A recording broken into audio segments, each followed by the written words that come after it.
స్తోత్రం. అందరం గట్టిగా ఒకసారి హల్లెలూయా చెప్దాం. గట్టిగా హల్లెలూయా చెప్పండి. హల్లెలూయా, హల్లెలూయా. క్రీస్తునందు ప్రియమైన దేవుని బిడ్డలారా, మన ప్రభువును రక్షకుడైన యేసుక్రీస్తు వారి పరిశుద్ధమైన నామమున మీకందరికీ ప్రభు పేరట ప్రతి ఒక్కరికి హృదయపూర్వకమైన వందనాలు. అందరికీ వందనాలు. అలాగే మీకందరికీ కూడా గణతంత్ర దినోత్సవ శుభాకాంక్షలు. దేవునికి స్తోత్రం. భారతదేశంలో ఉన్న నా సాటి సహోదరి సహోదరులందరికీ కూడా గణతంత్ర దినోత్సవ శుభాకాంక్షలు. దేవుడు మన కుటుంబాలను ఆశీర్వదించి భారతదేశాన్ని ప్రపంచానికి అగ్రరాజ్యముగా మార్చునుగాక. మంచిది. ప్రభునందు ప్రియమైన దేవుని బిడ్డలారా, దేవుని వాక్య ప్రారంభం కనుక ఎవరు నిర్లక్ష్యంగా కానీ నిద్రమత్తుతో కానీ అటు ఇటు తిరగడం కానీ మాట్లాడడం కానీ చేయొద్దు. దేవుని వాక్యాన్ని కొద్ది నిమిషాలు మనం జాగ్రత్తగా విందాం. చదవబడినటువంటి లేఖన భాగంలో ఒక అమూల్యమైనటువంటి మాట నా హృదయాన్ని తాకింది. దానినే నేను అంశముగా దేవుని సన్నిధిలో మోకరించి ప్రార్థించి ప్రభువుని అడిగి పొందుకొని దాన్ని మీకు అందరికీ మరి పంచాలి అన్న ఉద్దేశంతో ఆత్మ ప్రేరేపణ చేత నేను ఆ వాక్యాన్ని చదివించాను. మరొకసారి చదువుకుందాం. కొలస్సీలకు రాసిన పత్రిక 3వ అధ్యాయము 16వ వచనం. సంగీతములతోనూ కీర్తనలతోనూ ఆత్మ సంబంధమైన పద్యములతోనూ ఒకరినొకడు బోధించుచు బుద్ధి చెప్పుచు కృపాసహితముగా మీ హృదయములలో దేవుని గూర్చి గానము చేయుచు సమస్త విధములైన జ్ఞానముతో క్రీస్తు వాక్యము మీలో సమృద్ధిగా నివసింపనీయండి. దేవునికి స్తోత్రం కలుగును గాక. కొలస్సీ సంఘాన్ని గురించి మనము చాలా సార్లు విన్నాం. అపోస్తలుడైనటువంటి పౌలు భక్తుడు కొలస్సీ సంఘాన్ని ఒక్కసారి కూడా దర్శించలేదని చరిత్రలో రాయబడింది. అందుకే 2వ అధ్యాయాన్ని మొదలు పెడుతూ మీ కొరకును లవోదికీయ వారి కొరకును శరీర రీతిగా నా ముఖము చూడని వారందరి కొరకును అని రాశాడు. మీరు నా ముఖమే చూడలేదు అంటున్నాడు. అంటే అర్థం ఏంటంటే ఒక్కసారి కూడా వీళ్ళు ముఖాముఖిగా కలుసుకోలేదు. పత్రికల ద్వారా ఏమంటే ప్రియులరా, ఆత్మ సంబంధమైన హెచ్చరికల ద్వారా మాత్రమే వాళ్ళు కలిశారు, కానీ ప్రార్థనలో కలిశారు, వాక్యములో ఏకీభవించారు, ఆత్మ సంబంధముగా ఏకీభవించారు, కానీ ఇలాగ మనలాగా ముఖాముఖిగా వాళ్ళు ఎన్నడూ కలుసుకోలేదు. ఆ సంఘానికి అపోస్తలుడైన పౌలు పత్రిక రాస్తూ 1వ అధ్యాయంలోనేమో దేవుని యొక్క స్వరూపాన్ని మనకు తెలియపరచినాడు. 1వ అధ్యాయంలో మనం చూస్తే యేసుక్రీస్తు అదృశ్య దేవుని దృశ్య స్వరూపి అని చెప్పాడు 15వ వచనంలో. ఆయన అదృశ్య దేవుని స్వరూపి అయి సర్వ సృష్టికి ఆది సంభూతుడై ఉన్నాడు. దేవునికి స్తోత్రం. అపోస్తలుడైన పౌలు భక్తుడు ఈ కొలస్సీ సంఘానికి క్రీస్తు యొక్క స్వరూపాన్ని తెలియపరచాలని ఆశపడుతున్నాడు. యేసు ఎటువంటి స్వరూపము కలిగిన వాడు అనేటువంటి విషయాలను సంఘానికి పరిచయం చేయాలని పరిశుద్ధాత్మ ప్రేరణ చేత ఈ మాటలు రాస్తున్నాడు. 1వ అధ్యాయంలో వాళ్ళకి చెప్తున్నాడు, దేవుడు అదృశ్యుడైతే ఆ అదృశ్యుని యొక్క దృశ్య స్వరూపమే క్రీస్తు. కనిపించని దేవుని యొక్క దృశ్య స్వరూపి యేసుక్రీస్తు. దేవునికి స్తోత్రం కలుగును గాక. రెండవది చెప్పుకొచ్చాడు, ఆయన శరీరధారి. దేవుడేమో ఆత్మస్వరూపం కలిగిన వాడు. ఒకానొక టైంలో క్రీస్తేమో శరీర రూపిగా మన మధ్యకు వచ్చాడు అని అదే 1వ అధ్యాయము ప్రియమైన దేవుని బిడ్డలారా 22వ వచనంలో చక్కగా మాట్లాడాడు. తన సన్నిధిని పరిశుద్ధులుగాను నిర్దోషులుగాను నిరపరాధులను గాను నిలువబెట్టుటకు ఆయన మాంసాయుక్తమైన దేహమందు. బాగా వినండి, అక్కడనేమో అదృశ్య దేవుని దృశ్య స్వరూపం, ఇక్కడనేమో మాంస స్వరూపం కదా, మనుష్య స్వరూపం, మనిషిని పోలికగా పుట్టి అని చెప్తాడు కదా.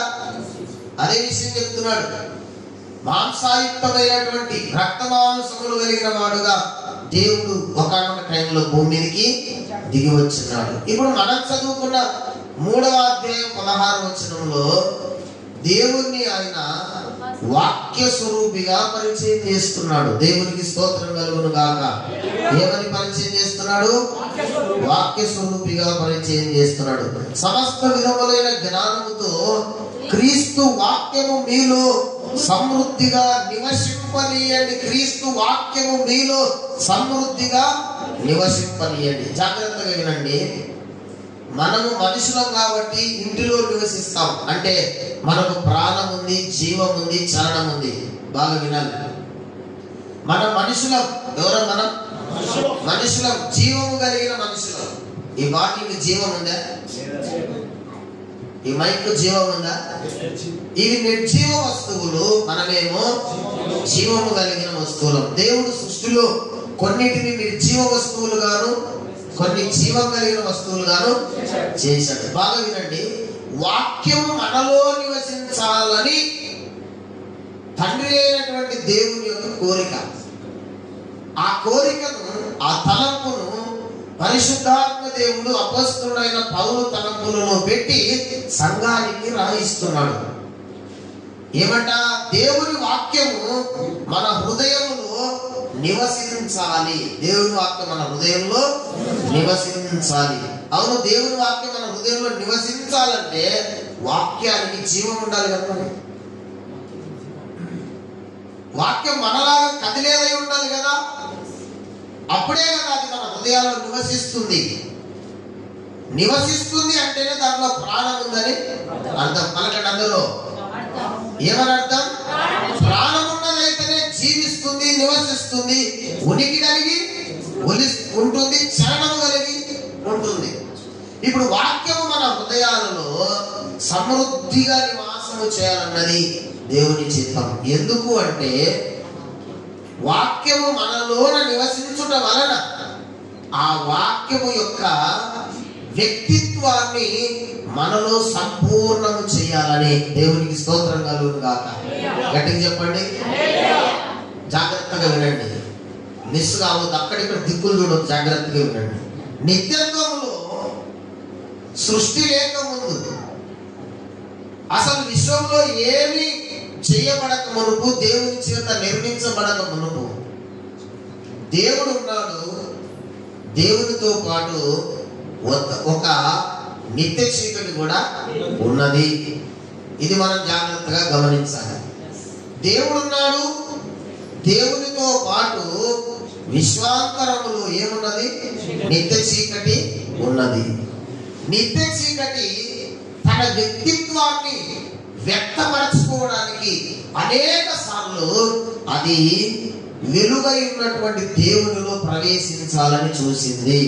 అదే యోహాను పత్రికలో మనకు తెలుపబడుతున్నటువంటి విషయం. జాగ్రత్తగా యోహాను సువార్త 1వ అధ్యాయము 4వ వచనాన్ని చదువుకుందాం. ఆయనలో జీవముండెను, ఆ జీవం మనుషులకు వెలుగై ఉండేను. ఒక్కరు చదవండి. ఆ వెలుగు చీకటిలో ప్రకాశించుతున్నది కానీ చీకటి దానిని. ఇక్కడ బాగా వినండి మీరు, బాగా వినండి మీరు. యోహాను సువార్త 1వ అధ్యాయం 4వ వచనం ఏమంట? ఆయనలో జీవముండెను.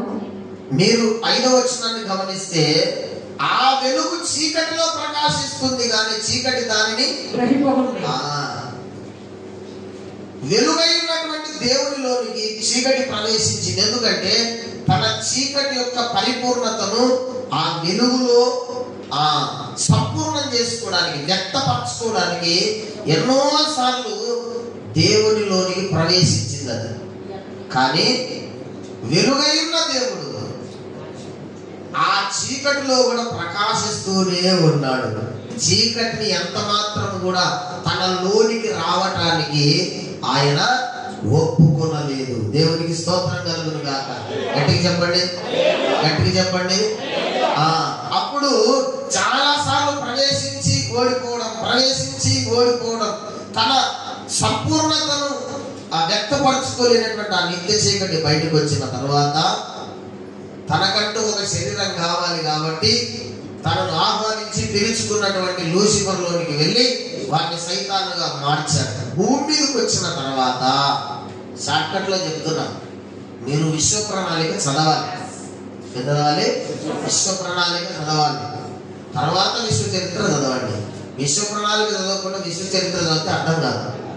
అందుకే దేవుడు ముందు విశ్వ ప్రణాళిక రాయించినాడు. విశ్వము యొక్క ప్రణాళిక, ఈ చక్కని విషయం అక్కడ పొందుపరచబడి ఉంటది, ఇంకా లోతుగా పొందుపరచబడి ఉంటది. తప్పకుండా ఓపికగా రాసిన పుస్తకాలు చదవకపోతే మనం ఆధ్యాత్మికమైన జీవితంలో వెనకబడతాము. ఈ విషయాన్ని గుర్తుపెట్టుకోవాలి. న్యాయపీఠం ముందు కూడా సిగ్గుపడతాము. ఈ విషయాన్ని గుర్తుపెట్టుకొని ఇంట్లో ఉన్నప్పుడు టైం మీకు దొరికినప్పుడు బైబిల్తో పాటు 5 పుస్తకాలు కూడా చదవడం నేర్చుకోవాలి. దేవునికి స్తోత్రం, అలవర్చుకోవాలి.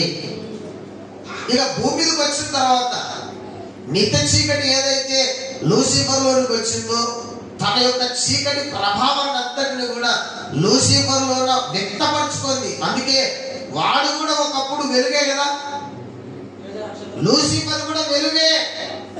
కానీ ఆ నిత్య చీకటి వాళ్ళలోనికి రావడం వలన ఆ చీకటి ప్రభావము పరిపూర్ణత వాడిలో సంపూర్ణం చేయబడింది కనుక వాడు సంపూర్ణమైనటువంటి చీకటిగా మార్చబడ్డాడు.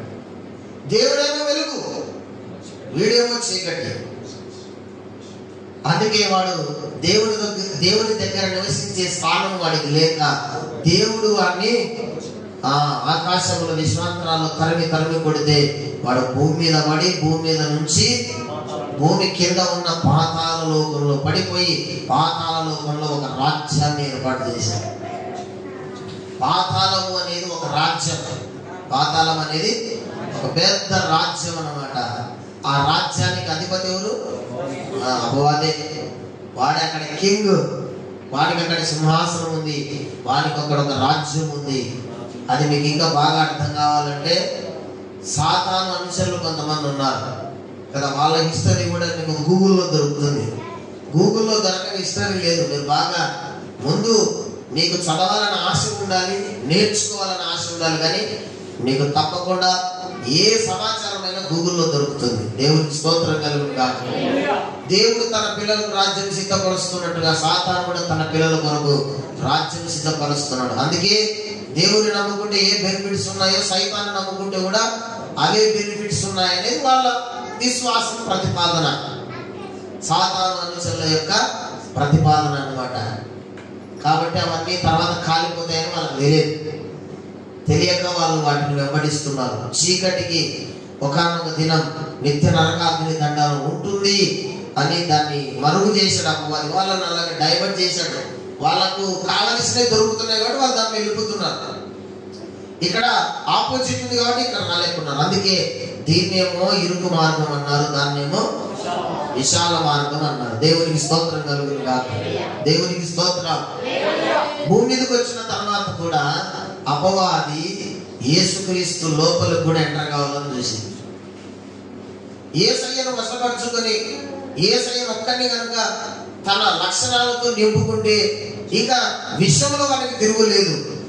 అందుకనే యేసు ప్రభు వారు 40 దినాలు ఉపవాస ప్రార్థనలు ఉన్నప్పుడు ఆయన తీసుకెళ్లి లోక మహిమనంతటిని ఆయనకు చూపించి ఒక మాట చెప్పింది, ఒక్కసారి నా కాళ్ళకు మొక్కు, ఇదంతా నీకు ఇస్తా. అంటే అర్థం ఏంటంటే నాకు లోబడు,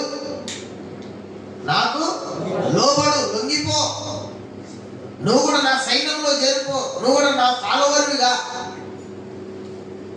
నీకు ఈ లోక రాజ్యం అంతా ఇస్తా, ఒక్కసారి లొంగిపో అని అడిగాడు. కారణం ఏంటి? యేసయ్య కనుక లొంగిపోతే ఇంకేముంది? ఇక లోకమంతా కూడా పాపమే ప్రభుత్వం చేస్తుంది. అపవాదే కింగ్ అయిపోతాడు. ఇక అపవాదే కింగ్ అయిపోతాడు. అందుకోసమని యేసయ్యని అడిగింది. అప్పుడు యేసయ్య అన్నాడు, నీ దేవుడిని నువ్వు శోధింపగలదని ఇంకొక చోట రాయబడింది, సాతానా నన్ను విడిచి పారిపోమన్నాడు. గట్టిగా చెప్పండి హల్లెలూయా. పారిపోమంటే వెళ్ళిపోయాడు. వెళ్ళిపోయిన తర్వాత వాడు ఊరుకుండలే, వాడి అటెంప్ట్స్, వాడు స్వామి వివేకానంద సూత్రాలు బాగా ఫాలో అవుతారు. వాడు ప్రయత్నించి ఓడిపోతాడు కానీ ప్రయత్నంలో ఓడిపోడు. ఆరోగ్యవంతలే వినాల నీళ్ళు కావాలంటే వాడు ప్రయత్నించి ఓడిపోతాడేమో కానీ ప్రయత్నంలో మాత్రం ఓడిపోడు వాడు. అందుకే ఇప్పుడు ఏం చేశాడంటే నిత్యత్వంలో వెలుగై ఉన్నటువంటి దేవునిలో ప్రవేశించాలని చూశాడు. చాలా అటెంప్ట్ చేశాడు, కాలేదు. భూమి మీదకి వచ్చిన తర్వాత మహిమలో లేడు కదా, శరీరంతో ఉన్నాడు కదా, ఇతనైనా వశపరుచుకుందాం అనుకున్నది కానీ ఆయన లొంగలేదు. ఇప్పుడు వారి ప్లాన్ ఏంటంటే నిత్యత్వంలో దొరకలేదు, మాంసాయుక్తమైన శరీరంలో దొరకలేదు కనుక ఆయన కొరకు భూమి మీద సిద్ధపరుస్తున్న సంఘములకు దూరాలి. ఇది వారి ప్లాన్. విశ్వాసులకు దూరాలి. ఆయన విశ్వాసంలోకి దూరి వారి యొక్క వ్యక్తిత్వాన్ని పరిపూర్ణం చేసుకోవాలి అన్నది వారి ప్లాన్. అందుకే దానికి క్వైట్ ఆపోజిట్ లో దేవుడు ఒక ప్రణాళిక చేశాడు. ఏంటంటే ప్రతి విశ్వాసి దేవుని వాక్యము చేత సమృద్ధిగా నింపబడాలి. దేవునికి స్తోత్రం కలుగును గాక. ప్రతి విశ్వాసి జీవితంలో హృదయములో దేవుని వాక్యము నివాసం ఉంటే వాడు నివాసం ఉండడానికి కుదరదు, వాడు నివసించడానికి కుదరదు. ఉంటే వెలుగా ఉండాలి, ఉంటే చీకటి ఉండాలి. లైట్లు ఆడితే చీకటి వస్తుంది కదా, లైట్ వేస్తే మళ్ళీ చీకటి. కానీ రెండు కలిసి ఉన్న ఒక్క సందర్భాన్ని అయినా మనం చూసాం లేదు. చీకటి వెలుగు కలిసి ఉంటాయా? అత్త కోడళ్ళ లాంటివి అవి. ఎట్లాంటివి? అత్త కోడళ్ళ లాంటివి. అత్త బయటకు వస్తే కోడల లోపలికి వస్తుంది, కోడల లోపలికి పోతే అత్త బయటకు వస్తుంది అనమాట. అంటే వాళ్ళకు పొరపాటున కూడా కుదరదు. ఒక చోట కూర్చొని ముఖాలు చూసుకోలేరు, మాట్లాడుకోలేరు. ఏమన్నా చెప్పాలనుకో పిల్ల దయాలు ఉంటాయి కొన్ని ఇంట్లో, ఆ పిల్ల దయాలకు చెప్తారు, ఏమి ఇంత టైం అయింది, మీ అమ్మకు టీ ఇచ్చేది తినదంటనా, పోయి చంద్రబాబు అంటున్నాను అంటే కదా అనేది. అంటే ఇటు పోయి నువ్వు చేతికి టీ ఇవ్వాలంట, నోరు పడిపోయిందంటనా, పక్షవాతం వచ్చిందంటనా, బెస్ వేసుకోవాలి కదా, కళ్ళ ముందు తిరుగుతున్నాను అడగొచ్చు కదా. అది ఏమైంది ఇద్దరు కలిసి పిల్లల మీద చల్లగానే మాడుతుంటారు అన్నమాట. చీకటి వెలుగు కూడా అంతే, ఇది ఉంటే అది ఉండదు, అది ఉంటే ఇది ఉండదు. దేవుడు మనలను వెలుగు సంబంధులమైన మనము సంపూర్ణము కావాలన్నది దేవుని చిత్తం. దేవునికి స్తోత్రం కలుగుతుంది. అందుకే దేవుని వాక్యం అనే వెలుగు చేత మనం నింపబడాలి. ఆ వాక్యము మనలో నివసిస్తే మనకు అటువంటి తత్వం వస్తుంది. దేవునికి స్తోత్రం కలుగుతుంది. వాక్యానికి ఉన్న ఒకే ఆశ ఏంటంటే దేవుని యొక్క పరిపూర్ణతను మనలో పెట్టాలి. దేవునికి స్తోత్రం. ఏం చేయాలి? క్రీస్తు సారూప్యతను మనకి ఇవ్వాలి. అందుకొరకే వాక్యము విశ్వాసుల హృదయాల్లో నివసించాలని కోరుకుంటుంది. దేవునికి స్తోత్రం కలుగును గాక. అసలు వాక్యం ఎట్లా పుట్టింది? వాక్యం ఎలా పుట్టింది అంటే మనం ఇదే యోహాను మొదటి నుండి చూస్తే ఆదియందు వాక్యం ఉండేను, తర్వాత ఆ వాక్యం ఎవరి దగ్గర ఉందంట? దేవుని యొద్ద ఉండేను, ఆ వాక్యము దేవుడై ఉండేను, ఆయన ఆదియందు దేవుని వద్ద ఉండేను, సమస్తం ఆయన మూలముగా కలిగింది. వాక్యము అనేది ఆదియందున్నది. ఎక్కడున్నది? ఆదియందున్నది. 2024 సంవత్సరాల క్రితం కాదు. వాక్యం అనున్నది ఆదియందున్నది. అందుకే యోహాను పత్రికలో కూడా ఆదియందు మేము దేనిని వింటిమో, ఆదియందు ఏమి ఉండేనో అని కూడా రాయబడింది. మనం ఆ పత్రిక తీసి మొదటి వచనాన్ని చదివితే, మొదటి యోహాను పత్రిక మొదటి అధ్యాయాన్ని చదివితే జీవవాక్యమును గూర్చినది ఆది నుండి ఏది ఉండేనో, ఎప్పటి నుండి? ఆది నుండి ఏది ఉండేనో కదా. చాలు చాలు. ఆది నుండి ఏముందో, ఆది నుండి ఏముందంట? ఆది అని ఏముందంట? వాక్యం ఉండిందంట. దేవునికి స్తోత్రం కలుగుతుంది. ఆ వాక్యము దేవుని యొద్ద ఉండిందంట. ఆ వాక్యమే దేవుడై ఉండిందంట. అసలు ఏంటి అర్థం కాకుంది? ఆది అందు ఏముంది? వాక్యం ఉంది. ఆ వాక్యం ఎక్కడుంది? ఆ వాక్యం ఏమైంది? దేవుడైన వాడు ఎప్పుడైనాడు, వాక్యమైన దేవుని ఎప్పుడు నివసించినాడు. మరలా కొంచెం కిందికి వస్తే ఆ వాక్యమే శరీరధారి కృపాసత్య సంపూర్ణుడిగా భూమి మీదికి కదా మన మధ్యన నివసించదు. ఏంటి అసలు ఇది? జాగ్రత్తగా మనం గమనిస్తే మొదట ఆది యందు వాక్యం ఉండెను అనేది కాదు. అనాది కాలములో దేవుడు అనాది కాలములో దేవుడు ఒక తేజో మండలమై ఉన్నాడు. అదే మొదటి తిమోతికి రాసినటువంటి పత్రికలో చెప్తున్న విషయం.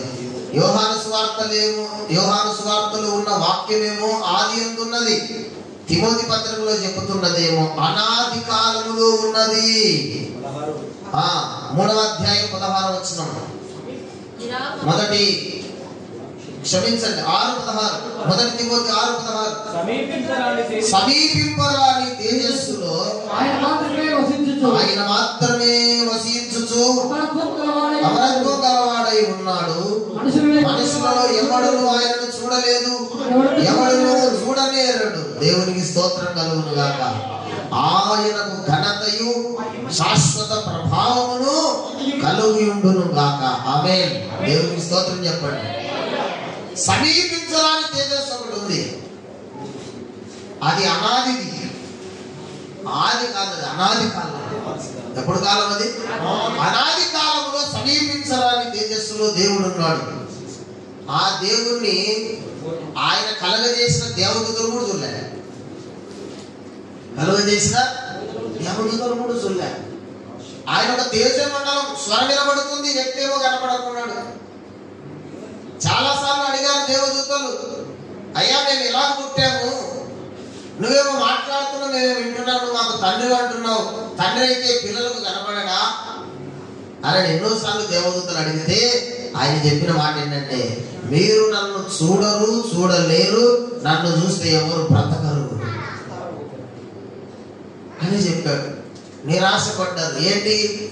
తండ్రి ఉన్నాడు కానీ కనిపించాడు, తండ్రి ఉన్నాడు కానీ మన దగ్గరికి రాడు, తండ్రి ఉన్నాడు కానీ మనల్ని లాలించడు, పాలించడు అని దేవదూతలు బాధపడుతూ ఉంటే దాన్ని చూసి ఆ తేజ మండలంలో ఉన్నటువంటి ఆ తేజో మహిమలో ఉన్నటువంటి దేవుడు తన నోట్లో నుంచి, తనలో నుంచి వాక్యనాదమును, బ్రహ్మనాదమును ఒక వ్యక్తి రూపకంగా ఈలో ఆ మహిమలోకములో కన్నాడు. దేవునికి స్తోత్రం కలుగును గాక.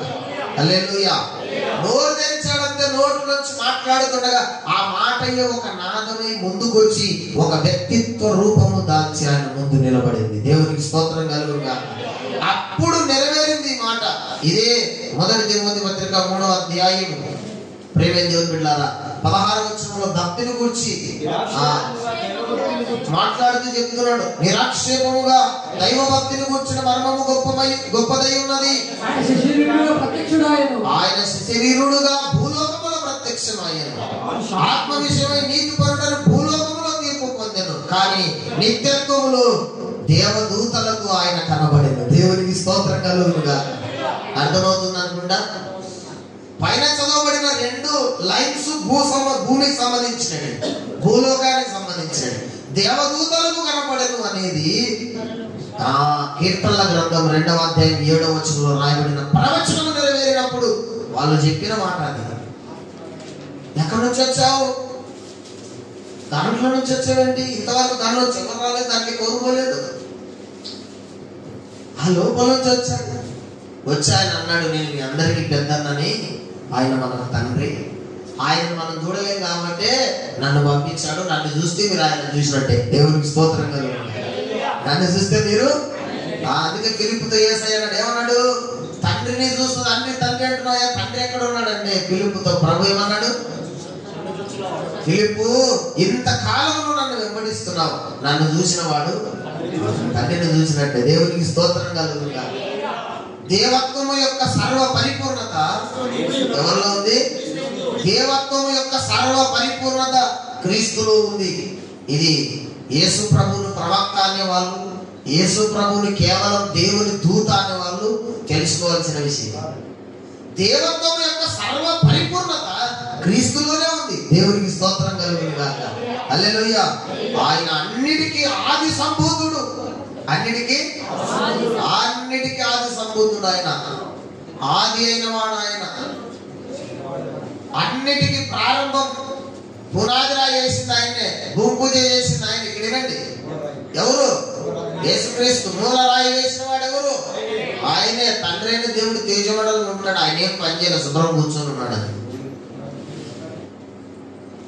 జాగ్రత్తగా ఈ విషయాలన్నీ మనకు అర్థం కావాలని 8 ప్రణాళిక పుస్తకాలను దేవుడు భూమి మీద రాయించినాడు. దేవునికి స్తోత్రం.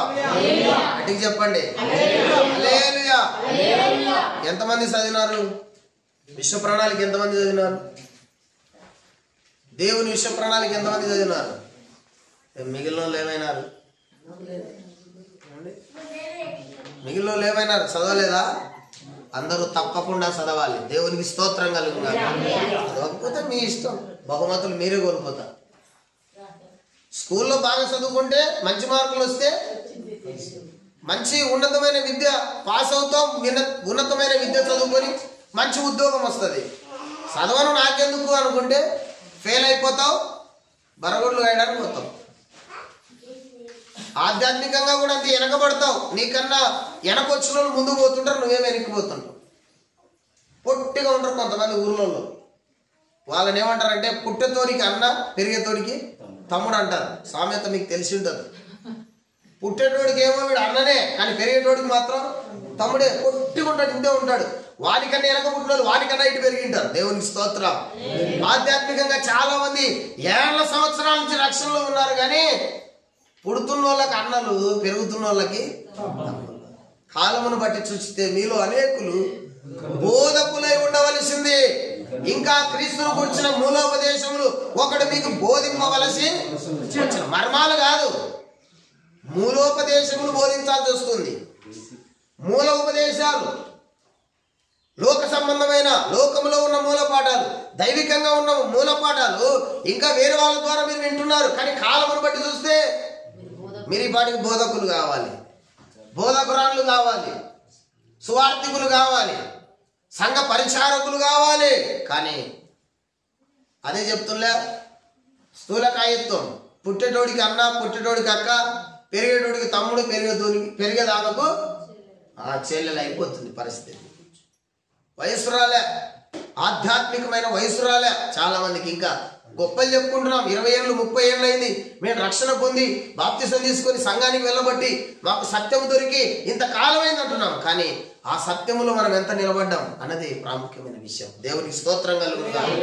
సమీపించరాని తేజస్సు అదొకటి ఉంది. దాని తర్వాతనే వాక్యమై ఉన్న దేవుడు బయటకు వచ్చాడు. ఆయన వద్దకు వెళ్తున్నాడు, వస్తున్నాడు. ఆయన వద్దకు వెళ్తున్నాడు, వస్తున్నాడు. యోహాను సువార్త 1వ అధ్యాయం 18వ వచనాన్ని చదవండి. యోహాను సువార్త 1వ అధ్యాయం 18వ వచనం. ఎవడునో ఎప్పుడైనాడు దేవుణ్ణి చూడలేదు, తండ్రి రొమ్ముననున్న అద్వితీయ కుమారుడే. ఎవరు చూడలేరు. ఆయన బయలుపరుచుకుంటూ వచ్చింది ఎవరంట? కుమారుడు. ఎవరు కుమారుడు అంటే? మీ కుమారుల పేర్లు చెప్పారు. అజ్ఞాతంలో ఉండాకండి, అజ్ఞానంగా ఉండాకండి. దేవునికి స్తోత్రం చెప్పండి గట్టిగా. హల్లెలూయా. దేవుని కుమారుడు. అవును, దేవదూతలకు దొరకని భాగ్యం కుమారునికి దొరికింది. వాళ్ళేమో సృష్టింపబడిన వాళ్ళు, ఈయననేమో ఆయన ఏకంగా కనేశాడంతే. జనితైక కుమారుడు, కన్న కుమారుడు, సొంత కుమారుడు. ఆయనకు రొమ్మును ఆనుకునే భాగ్యం దొరికింది. వీళ్ళేమో ఈయనను బాగా ప్రేమించినాడు, మనల్ని ప్రేమించలే అనే ఆలోచన నిత్య చీకటి మొదట లూసిఫర్కి ఇచ్చింది. అప్పుడే భేదాలు ఏర్పడినాయి అన్నమాట. అక్కడి నుంచి భేదాలు వచ్చినాయి. నేను కూడా కుమారుడే కదా, ఆయన కూడా కుమారుడే కదా. ఆయనకేమో పైన పోయే దిగేది. ఇప్పుడు ఆస్తులు పంచే విషయంలో బాగా వినండి. దేవుని పిల్లలైతే అట్లా చేయొద్దు. ఆస్తులు పంచే విషయంలో కొంతమంది ఏం చేస్తారంటే, ఆ చిన్నోడు కొంచెం పనికిమాలోడు అండి, పెద్దోడు కొంచెం పర్వాలేదండి అని మంచి మంచి వల్ల ఈయనకి చెడ్డ వల్ల వానికి ఇచ్చాడు. వాడు పొద్దున్న లేచినప్పుడు తల్లిదండ్రులని శాపిస్తూనే ఉంటాడు.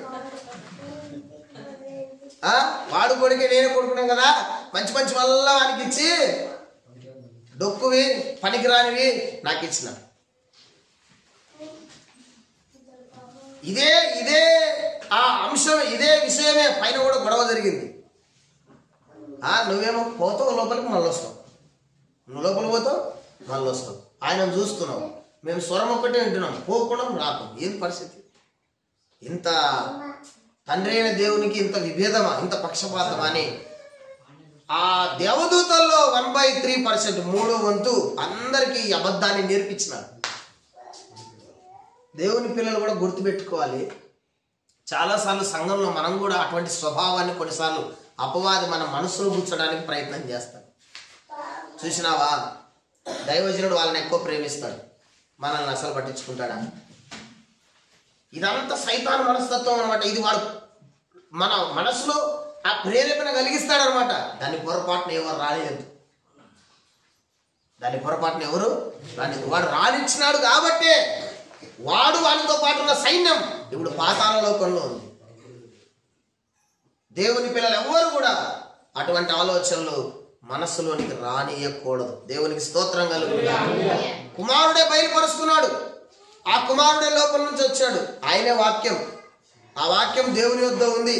ఆ వాక్యమే ఒకప్పుడు దేవునిలో నుంచే వచ్చింది, అది పక్కల నుంచి రాలేదు, దేవునిలో నుంచే వచ్చినాడు వాక్య స్వరూపిగా. అందుకే వేదాలలో ప్రేమైన దేవుని బిడ్డలారా, బ్రహ్మ నోరు తెరిచి ఓం అని పలికాడంట మొదట. ఆ ఓంకారమే ఒక వ్యక్తి రూపమై వచ్చింది. ఆ శబ్దము, ఆ వెలుగే సమస్త సృష్టిని కలగజేసింది అనేది ఓం శాంతి సిద్ధాంతం. అందుకే వాళ్ళు ఒక వెలుగుని పెట్టి దాని చుట్టూ మిగిలిన దేవతల స్వరూపాలన్నీ పెట్టింటారు. అందరూ దీంట్లో నుంచి వచ్చినోళ్ళే అని చెప్పడానికి. ఒకప్పుడు ఈ తేజమండలం ఉంది, ఈ తేజమండలం నుంచే ఈ అవతారాలన్నీ వచ్చినాయని చెప్పడానికి నిదర్శనముగా వాళ్ళు ఆ సింబల్ వేసింటారు అనమాట. బాగా గుర్తుపెట్టుకోవాలి. దానినే స్వామి వివేకానందులు వారు స్పష్టంగా చెప్పారు. మనము పరబ్రహ్మతత్వమును మనము ఎరగలేము కూడా. ఆ పరబ్రహ్మ తత్వమును మనకు ఎరిగించుటకే ఆ ఓంకారమే క్రీస్తు అయినాడని చెప్పినాడు. సపోలు కొట్టండి ఇప్పుడు గట్టిగా. దేవుని స్తోత్రం కలుగుగా. ఎంత మంచి మాట అండి. మనం ఏదైతే ఓం అని నమ్ముతున్నామో అదే క్రీస్తు అని చెప్పాడు ఆయన. ఎవరు? వివేకానందులు వారు. ఆయన క్రైస్తవుడా? కాదు కదా. ఒక కరుడు కట్టినటువంటి మంచి హిందూ సంప్రదాయ కుటుంబంలో ఉన్నటువంటి ఒక వ్యక్తి, మంచి తత్వవేత్త, జ్ఞానము మస్తుగుంది ఆయనకు. ఆయన సూక్తులే ఈరోజు ఎంతో మంది విద్యార్థులకు ఒక మంచి మార్గాన్ని చూపుతున్నాయి. స్వామి వివేకానంద సూక్తులు చాలా బాగుంటాయి, దయానంద సరస్వతి బాగుంటాయి, అబ్దుల్ కలాం బాగుంటాయి, సర్వేపల్లి రాధాకృష్ణని కూడా బాగుంటాయి. ఎంత మంచి సూక్తులు రాశారు వాళ్ళు, అద్భుతమైన సూక్తులు రాశారు. ఇహలోక సంబంధమైన జీవన విధానంలో మనము ఉన్నతమైన స్థాయికి వెళ్ళాలంటే వాటిని పాటిస్తే వెళ్తాం ఖచ్చితంగా. అటువంటి వ్యక్తే ఆ ఓంకారం. ఎవరో కాదు నాయన, కొట్టుకొని సావాకండి కులాలు మతాలు జాతులని. ఆ ఓంకారమే క్రీస్తు అయినాడని చెప్పినాడు. దేవునికి స్తోత్రం కలుగుతుంది. హల్లెలూయా అంటే చెప్పండి, హల్లెలూయా. ఆ వాక్యమై ఉన్న దేవుడు మనలో నివాసం చేయాలనుకుంటున్నాడు. ఎందుకు? దేవునికి ఉన్నటువంటి పరిపూర్ణత మనకి ఇవ్వాలని. ఇదే ఫైనల్. ఏంటి ఫైనల్? క్రీస్తు సారూప్యత మనకు రావాలి, మనము సంపూర్ణ సిద్ధిలోనికి పోవాలి. ఆ అవ్వాదములను దేవుడు ఏదైనా తోటలో ఏ మహిమలో సృష్టించినాడో ఆ మహిమలోనికి తిరిగి మరలా మానవ జాతిని అంతటి తీసుకొని వెళ్ళాలి. ఇదే దైవ ప్రణాళిక. ఇందులోనే భాగాలన్నీ జరుగుతూ ఉన్నాయి. దేవునికి స్తోత్రం కలుగును గాక. గట్టిగా చెప్పండి. ఇప్పుడు నా డౌట్ ఏంటంటే, వాక్యము మనలో నివసించాలంటే వాక్యానికి మరి ప్రాణం ఉండాలి, జీవం ఉండాలి కదా. కొన్ని మాటలు మనం చూద్దాం ప్రేమైన దేవుని బిడ్డలారా. ఆది కాండం బైబిల్ పరిశుద్ధ గ్రంథంలో నుండి ఆది కాండం 15వ అధ్యాయంలో మనం కొన్ని విషయాలు చూస్తే వాక్యం మాట్లాడుతున్నట్టుగా మనకు ఆధారాలు ఉన్నాయి. అక్కడ ఆది కాండం 15వ అధ్యాయం మొదటి నుండి కొన్ని వచనాలు చదువుకుందాం. ఇవి జరిగిన తర్వాత యెహోవా వాక్యము అబ్రహామునకు దర్శనమందు వచ్చి, అబ్రామా భయపడకుము, ఈ బహుమానం అత్యధికమని చెప్పాను. అందుకు అబ్రాము, ప్రభువైన యెహోవా నాకేమి ఇచ్చిననేమి, నేను సంతానం లేని వాడని పొందుతున్నానే. దమస్కు ఎలియాజరే నా ఇంటి ఆస్తికర్తగును కదా. మరి అబ్రాము కనుక నా పరివారంలోని ఒకడు నాకు వారసుడని చెప్పగా, యెహోవా వాక్యం అతని యొద్దకు వచ్చి, నీ వారసుడు కాడు, నీ గర్భవాసమున పుట్టబోవాడు నీకు వారసుడగునని. మీరు బాగా చూడండి, పైన వచనంలో ఏం ప్రత్యక్షమైంది? దానికి దర్శనం ఉంది. ఎవరు ప్రత్యక్షమైనారు? వాక్యము ప్రత్యక్షమైంది. వింటున్నారా? ఏం ప్రత్యక్షమైంది? వాక్యం మాట్లాడుతుందా? వాక్యం మాట్లాడుతుందంటే మాట్లాడుతుంది వాక్యమే మాట్లాడుతుంది. మనుషులు మాట్లాడకూడదు. వాక్యం చెప్పేటప్పుడు మనుషులు మాట్లాడకూడదు, వాక్యమే మాట్లాడాలి. దేవునికి స్తోత్రం చెప్పండి. వాక్యము మాట్లాడుతుంది అంటే వాక్యానికి ఏముంది? మాట్లాడడానికి మన దేహంలో దేవుడు పెట్టిన అవయవాలు ఏంటి? నోరు. అంటే వాక్యానికి ఏముంది? పలకండి. ఏముంది వాక్యానికి? నోరుంది వాక్యానికి. దేవునికి స్తోత్రం కలుగు. 147వ కీర్తనలో మనం చూస్తే వాక్యానికి కాళ్ళు ఉన్నాయట. 147వ కీర్తన, దయచేసి 147వ కీర్తన 15వ వచనాన్ని చదువునా? ఒక్కరు భూమికి ఆజ్ఞ ఇచ్చువాడు ఆయనే, ఆయన వాక్యము బహువేగముగా. పరిగెత్తడానికి మనకేమున్నాయి? నడవడానికి ఏమున్నాయి? వాక్యానికి ఏమున్నాయి? గుర్తుపెట్టుకోవాలి, బాగా వినాలి. వాక్యానికి నోరుంది, వాక్యానికి ఏమున్నాయి? ఉన్నాయి. అంత మాత్రమే కాదు, వాక్యానికి జీవము కూడా ఉంది. యోహాను సువార్త 5వ అధ్యాయము 39వ వచనాన్ని చదవండి. యోహాను 5:39. యోహాను 5:39 చూడండి. ఒక్కరే చదవాలి. లేఖనములయందు మీకు నిత్య జీవము కలదని తలంచుచు వాటిని పరిశోధించుచున్నారు. అక్కడ యేసుప్రభు చెప్తున్నాడు, లేఖనాలలో ఏముందంట? లేఖనాల్లో ఏముందంట? నిత్య జీవం ఉందని మీరు ఆల్రెడీ ఏం చేస్తున్నారు? మీరు తలంచుకుంటున్నారంటే అర్థం ఏంటి? నమ్ముతున్నారు, విశ్వసిస్తున్నారు, తెలుసుకొని ఉన్నారు. దేంట్లో ఉందని? లేఖనాలు అంటే వాక్యమే కదా. లేఖనం అంటే కూడా వాక్యంలో ఏముందంట? జీవం ఉందంట. జీవం మనలో ఉందా లేదా? మనలో ఏముంది? జీవం ఉంది కాబట్టి బతుకున్నాం. జీవం లేకపోయింటే దీనికి జీవం ఉందా? ఇది నిర్జీవ వస్తువు. మనలో ఏముంది? జీవం ఉంది. దేవునికి స్తోత్రం. ఆ వాక్యానికి నోరుంది, కాళ్ళు ఉన్నాయి, జీవం కూడా ఉంది. అది కూడా నిత్య జీవం ఉంది, ఎప్పటికీ చచ్చిపోదు. వాక్యము నిరంతరము నిలుస్తుంది. వాక్యము నిరంతరము నిలుస్తుంది. వాక్యానికి ముగింపు లేదు, వాక్యానికి అంతము లేదు. ఎందుకు అంతము లేదు? ఈ మాటలు అంతానికి వచ్చినప్పుడు మీకు అర్థమవుతుంది. దేవునికి స్తోత్రం కలుగుతుంది.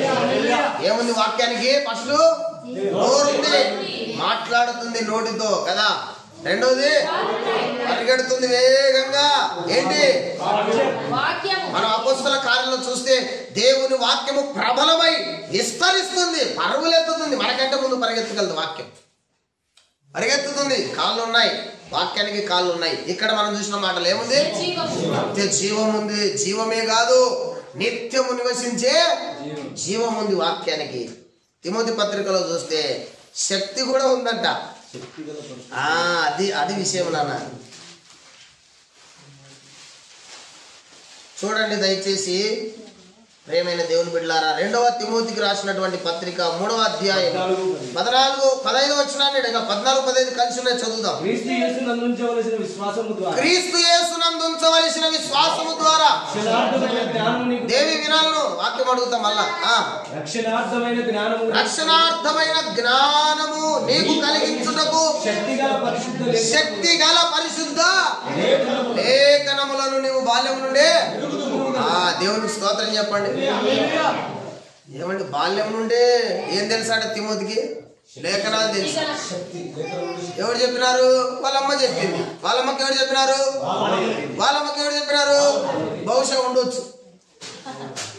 బహుశా ఉండొచ్చు, లేదు మధ్యలో మార మనసు పొందింటే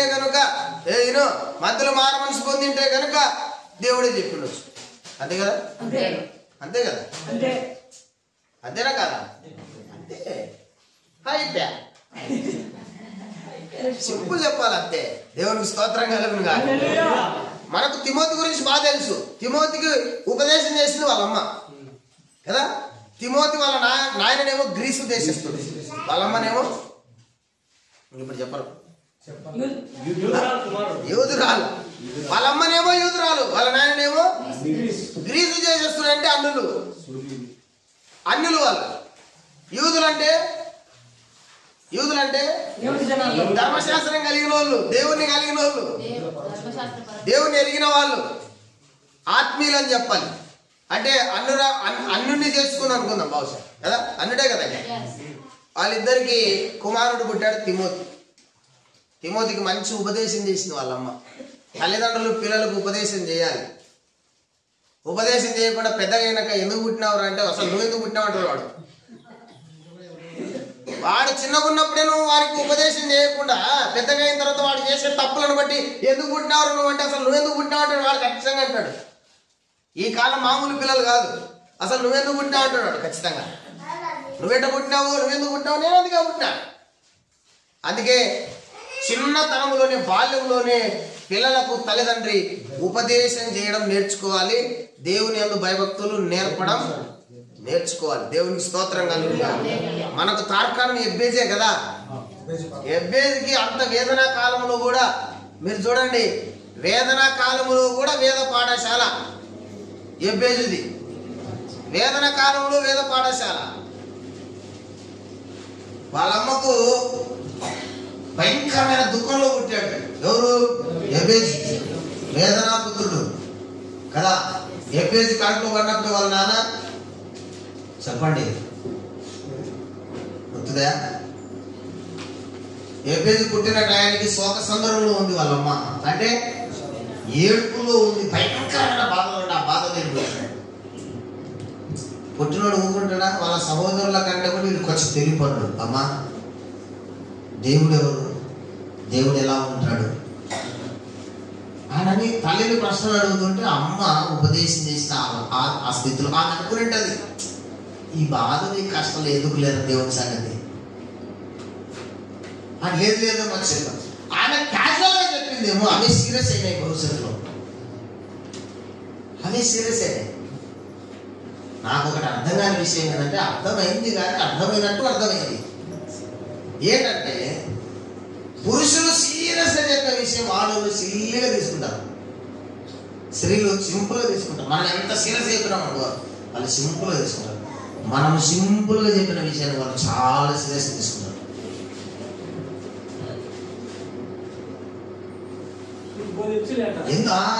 ఎవరైనా బాగా అనుభవం తెలుసు. ఎందుకు అంటే అసలు రక్తమే డిఫరెంట్ కదా. ఇది కదా, అది మన రక్తమే పూర్తి డిఫరెంట్ రక్తం. అది థింకింగ్ డిఫరెంట్ ఉంటాయి, వాళ్ళ ఉద్దేశాలు డిఫరెంట్ ఉంటాయి. మనం ఆత్మ సంబంధమైన కోణం చెప్తూ వాళ్ళకి శరీర సంబంధంగా ఆలోచన చేస్తాం. అందుకే చూడండి, మనం ఎంత సీరియస్ గా చెప్తాం ఆలోచన, వాళ్ళు అంత సింపుల్ గా. దేవుడు కొట్టకూడదు అన్నాడు కానీ భార్య లేకపోయాడు, వాళ్ళ ఉడుదులేమో కదా, వాళ్ళకి ఉడుదులేమో. ఎందుకంటే మీరు సీరియస్ గా చెప్తున్నారు. సింపుల్ గా ఏం అలా పని చెప్పినా చేసినారంటే లేదండి అంటే సింపుల్ గా. పొర్రపాటున గాన టమోటాలు తీసుకురామని చెప్పినది మర్చిపోయినాడు. ఇంటికి వచ్చినాక 100 బూతులు తిరుగుతుంది. నువ్వు ఎటు తెస్తావులే, ఎన్నో పనులు నీకు. ఈ పని పడుతుందా, ఇంటి పని పడుతుందా నీకు? మా మాటలు నీకు చెవులు ఉంటాయా? అన్నీ ఉంటాయి, ప్రపంచం అంతా ఉంటుంది. విచిత్రం చెప్పమంటారా? మీరు కూడా తెలుసుకోండి. విచిత్రం చెప్పమంటారా? అన్ని గుర్తున్నాయి కానీ ఇవే గుర్తున్నావు. ప్రతి పురుషుని బాధ ఇదే, నా ఒక్కనే కాదు. అన్ని చేద్దాం అంటే ఏదో ఒకటి మనిషిని అంటాడు. భవిష్యత్తు కుదిరిగానేమో యాకోబు అన్న అనుభవం ఉందే లేదా? అన్ని చేద్దాం ఇంట్లోకి అనుకుంటాం, ఏదో ఒకటి మనిషిని అంటావా? అవు ఇన్ని తెచ్చినాడు కదా ఆయన, ఒకటి మనిషి అనుకోరాలు పొరపాటున కూడా ఒక్క మందినే కన్వీన్ చేస్తాం. మనం ఎందుకు తేలా కారణం ఏంటంటే అసలు బ్లడ్డే కొత్తది కాబట్టి. పురుషుని బ్లడ్ వేరు, స్త్రీల రక్తము వేరు. దేవుడు అవాదాములను సృష్టించినప్పుడు ఎముక తీశాడు, మాంసం తీశాడు, కానీ ఆదాము నుంచి రక్తం బాటిలో పట్టుకొని పోయి ఆదాము పోయలే, కొత్త రక్తం అది. అందుకే పూర్తి డిఫరెంట్ ఉంటారు. అందుకే వాళ్ళిద్దరు ఏకీభవించాలనే వివాహం అనే విషయంలో ఒక్క శరీరం కావాలి, భార్యాభర్తలంటే ఒక్క మనిషే అని దేవుని వాక్యం చెప్తుంది. దేవునికి స్తోత్రం కలుగుతారు. ఎందుకు అంటే అదే రక్తం ఇచ్చి ప్రభు మనల్ని కొన్నాడు. ఆ రక్తంలో మనం ఏకమై యేసుక్రీస్తు సంఘం అంటే వేరు కాదు, ఒకటే. వారి ఇద్దరు ఉభయములు ఏకము చేసింది అంటే నివేశపత్రికలు. అందుకే దేవునికి స్తోత్రం కలుగుతారు. గట్టిగా చెప్పండి. ఆ లేఖనాలకేమో నోరుంది, వాక్యానికి నోరుంది, వాక్యానికి కాళ్ళు ఉన్నాయి, వాక్యములో నిత్య జీవం ఉంది, వాక్యానికి శక్తి కూడా ఉంది. నేను చెప్పండి, నిర్జీవమైన వస్తువుకు బరువు ఉంటుంది కానీ బలం ఉండదు. నా మాటలు మీరు బాగా అర్థం చేసుకోవాలి. నిర్జీవమైన వస్తువుకు బరువు ఉంటుంది కానీ బలం ఉండదు. ఈ బాటిల్ ఇంకో బాటిల్ని ఎత్తుకుంటుందా? తనంతట తానే ఎత్తుకుంటుందా? నీరు కూడా అదంతలు కదా పోసుకుంటుందా? మీరు రాత్రి పడుకున్నప్పుడు బాటిల్ అదంతలు కదా లేచిపోయి వాటర్ బొమ్మల దగ్గర పోయి మూత వెరుక్కొని టిక్ అని ఏం చేతులు ఏం కనపడకుండా నీళ్ళు కడుతున్నాయి అనుకోండి. మీరేమనుకుంటారు? అమ్మా ఇంట్లో ఏదో ఉంది, సత్సామి ఇంట్లో ఉంటే నెత్తి నొక్కి చదువుతుంది మనల్ని అనుకుంటారు కదా. అట్లా జరుగుతుందా? నిర్జీవమైన వస్తువుకు బరువు ఉంటుంది కానీ బలం ఉండదు. కానీ జీవం కలిగిన వ్యక్తికి బరువు ఉంటుంది, బలం ఉంటుంది. ఎందుకంటే ఆ బలము చేత ఇంకొక బరువును మోయాలి కాబట్టి. దేవునికి స్తోత్రం కలుగును గాక. హల్లెలూయా, హల్లెలూయా. బహుశా నన్ను అడిగి పురుషులకు మంచి బలం ఉండాలి. ఎందుకంటే కుటుంబ భారాన్ని దిగుకు రావద్దు. కుటుంబం అనేది బండి అయితే బండిలో వెనక భార్య పిల్లలు అందరూ కూర్చుంటారు. వాళ్ళ బిడ్డల మొత్తం కూర్చుంటారు. ఆ తాళ్ళు ఎవరి మీద ఉంటాయి? తాళ్ళు ఎద్దు మీద ఉంటాయి కదా. ఆ ఎద్దు ఎవరు? మొగాయనే ముందు ఉండాలి బాబు. ఇంకా ఈపుల మీద వాతలు పడి. దేవునికి స్తోత్రం కలుగుగా. నేను శాస్త్రంలో చదివాను, స్త్రీ పురుషుని కంటే వివాహం చేసుకునేటప్పుడు చిన్నదై ఉండాలా ఎందుకు అనే శాస్త్రం చదువుతున్నప్పుడు నాకు ఆ విషయం కూడా ఒకటి భయపడింది. పురుషుడు భారం భరించాలి. స్త్రీ పురుషుని కంటే పెద్దదైతే బాధ్యత ఆమె మీద పడుతుంది. కాబట్టి పురుషుడు స్త్రీ కంటే పెద్దవాడై ఉండాలి. అప్పుడు భారం మోస్తాడు. వయసులో చిన్నదై ఉండాలి.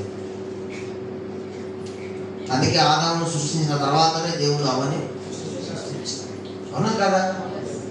కొంతమంది అమ్మాయి పెద్ద ఏమది అంటే ఏంటది అనుకుంటాం మనం కొన్నిసార్లు. అప్పుడు తిరకాసు పడింటది. అప్పుడు మనకు అర్థమైంది దేవుడు ఊకట్లే. మనకేదైనా టక్కని పడితే తప్ప అర్థం కాదు జనాలకి. నిజం. దేవునికి స్తోత్రం కలుగుతుంది. కొంతమంది జీవితంలోనికి అటువంటి విషయాలను దేవుడు అనుమతింపజేశాడు. అది దైవ ప్రణాళిక. అది దేవుని చిత్తం అయితే సక్సెస్ఫుల్ గా ఉంటుంది. దేవుని చిత్తం కాలేదు. ప్రతిదానికి దేవుని చిత్తం అనబడుతుంది. దేవరాజు నాయనా రేపు శుక్రవారం ప్రార్థన ఉంది, తప్పకుండా అమ్మను పంపి పని పంపించండి. దేవుని చిత్తం నాయన అంటాడు. అంటే పని పంపించి దేవుని చిత్తం అంటే గట్టిగా చెప్పండి. అంటే నాయన ఏంటంటే మనకు పనికి వస్తారు కదా, మళ్ళీ మనం పోకపోతే ఇబ్బందే కదా అని. కానీ సండే కానీ మిగిలిన నియామక కూటాల్లో కానీ మనము పని మానుకునే దేవుని సన్నిధిలో ఉండాలన్నదే దేవుని చిత్తం. అది కదా వాక్యం ఏం చెప్తుంది మనకు? విశ్రాంతి దినమును పుల్ల కూడా తీసేది కాదు అనలేదా బైబుల్? అందుకే అది ప్రభు దినం. ఏదైనా ఎవరి దినం ఇది? ఆదివారం అంటే నువ్వు నేను పని చేసే దినం కాదు ఇది. కేవలం ఈ దినం ప్రభు పనే చేయాలి. అందులో మొదట ఆయన శరీరం, ఆయన రక్తం తిన్న తర్వాత ఆయన మరణ పునరుద్ధానాలను ప్రకటించడానికి బయటికి వెళ్ళాలి. దేవునికి స్తోత్రం. అందుకే ఎప్పుడు సంఘాల్లో ప్రభు వల్ల అవ్వగానే, పరిచయం అవ్వగానే అన్నం పెట్టరు. మనమైతే ఒకటి బాగు దాటిందంటే కళ్ళలే ఏదది నాకే వాళ్ళు అట్ట కాదు. చిన్న పిల్లలు మొదలుకొని వృద్ధుల వరకు ముందు రోడ్డు మీద నిలబడాలి. వరుసగా కరపత్రికలు తీసుకొని నిలబడాలి. చిన్న చిన్న సువార్త బుక్కులు తీసుకొని నిలబడాలి. ప్రేయర్ 1:30 అయిపోతే కనీసం 2 వీధులైనా సువార్త చేసి వచ్చిన తర్వాత 3:30కు మందిరంలో వచ్చి భోజనాలు చేయాలి. భక్త సింగయ్య గారు అంత క్రమం నేర్పాడు సంఘానికి. అది ప్రభు రక్త మాంసములలో పాలు పొందుతున్న మనము పొందిన తర్వాత ఆయన మరణ పునరుద్ధానం గురించి ఒకరికైనా ఇద్దరికైనా చెప్పండి. అన్నం తినకూడదు. అది సండే అంటే ఆ రోజు దేవుని పని తప్ప వేరే పని పెట్టుకోకూడదు. పెట్టుకున్నది సక్సెస్ కావు. చాలా మంది రోడ్డు నుంచి నేను విన్నా, ఆదివారం పెట్టుకున్నామయ్యా కర్మకాలంగా, కానీ పని కాలే. అటు పని కాలే, ఇటు దేవుని సన్నిధి దొరకలే, నువ్వు సైతానికి దొరికినావు. ఆ విషయం గుర్తుపెట్టుకో. వాడు నిన్ను గురులో పెట్టాడు, ఉత్సుల్లో పెట్టాడు నిన్ను. ఆ విషయం గుర్తుపెట్టుకో. అవి బిగుస్తున్నాయంటే తర్వాత నీ ఆత్మీయ జీవితం అర్థాంతరంగా మునిగిపోతుంది. సండే వేరే పనులు అంటే నో, అది దేవుని దినం ప్రభుకి ఇచ్చేయాలి. ప్రాణాపాయ స్థితి అయితే తప్ప. దేవుడు కూడా ప్రేమ ఉందండి, ప్రేమ లేక కాదని. నీకు ప్రాణాపాయ స్థితి ఉంది, నువ్వు మంచంలో ఉన్నావు, బెడ్లో ఉన్నావు, నువ్వు లేయలేవు. ఆ పరిస్థితులు అయితే నువ్వు దేవుని సన్నిధిని మిస్ కావాలి. కానీ అంతకు మించి చేతికి కట్లున్నా కూడా దేవుని సన్నిధికి రావాల్సిందే. అది చెప్పాడు దేవుడు. దేవునికి స్తోత్రం కలుగును గాక. గట్టిగా చెప్పండి, గట్టిగా చెప్పండి. మంచిది. దేవునికి స్తోత్రం. ఎక్కడున్నాం మనం అందరం? దేవుని వాక్యానికి నోరుంది, కాళ్ళు ఉన్నాయి, తర్వాత నిత్య జీవం ఉంది, తర్వాత శక్తి కూడా ఉంది. అంత మాత్రమే కాదు, ఆ వాక్యం ఒక వ్యక్తి కూడా. ప్రకటన గ్రంథం 19వ అధ్యాయం 14వ వచనాన్ని మనం చదివితే 13 చదవండి. 13 చదవండి దయచేసి. రక్తములో ఉంచబడిన వస్త్రమును ఆయన ధరించుకొని ఉండేను. మరియు దేవుని వాక్యము ఏమంట? దేవుని వాక్యము అను నామము ఆయనకు పెట్టబడి ఉంది. దేవునికి స్తోత్రం కలుగును గాక. వాక్యం అంటే ఒక వ్యక్తిత్వం. అంటే వాక్యమై ఉన్న దేవుడు మనలో నివాసం చేయాలి. ఎందుకంటే తన వ్యక్తిత్వాన్ని మనలో నింపడానికి. దేవునికి స్తోత్రం కలుగును గాక. మనల్ని ఆయన ఫైనల్ క్లైమాక్స్ ఏంటంటే మనల్ని కూడా ఆయనలాగా మార్చాలి, మనల్ని కూడా దేవుళ్ళ చేయాలి. దేవునికి స్తోత్రం కలుగును. మీరు దైవములని అనబడతారు అని చెప్పాడా లేదా? చెప్పినాడా? గట్టిగా చెప్పండి. ఎక్కడ చెప్పినాడు? ఎక్కడ చెప్పినాడు? ఎక్కడ చెప్పినాడు? తీసింది చదవండి. ఎక్కడ చెప్పినాడో తీసింది చదవండి. ఆ వాక్యం మీరు తీసి చదవాలి. ఊగ చెప్పినాడు ఉంది అంటే కాదు. చూడండి ఎక్కడుంది? ఎక్కడుంది? కీర్తనల గ్రంథం కరెక్టే చెప్పినారు, కానీ కీర్తనలు ఎక్కడుంది?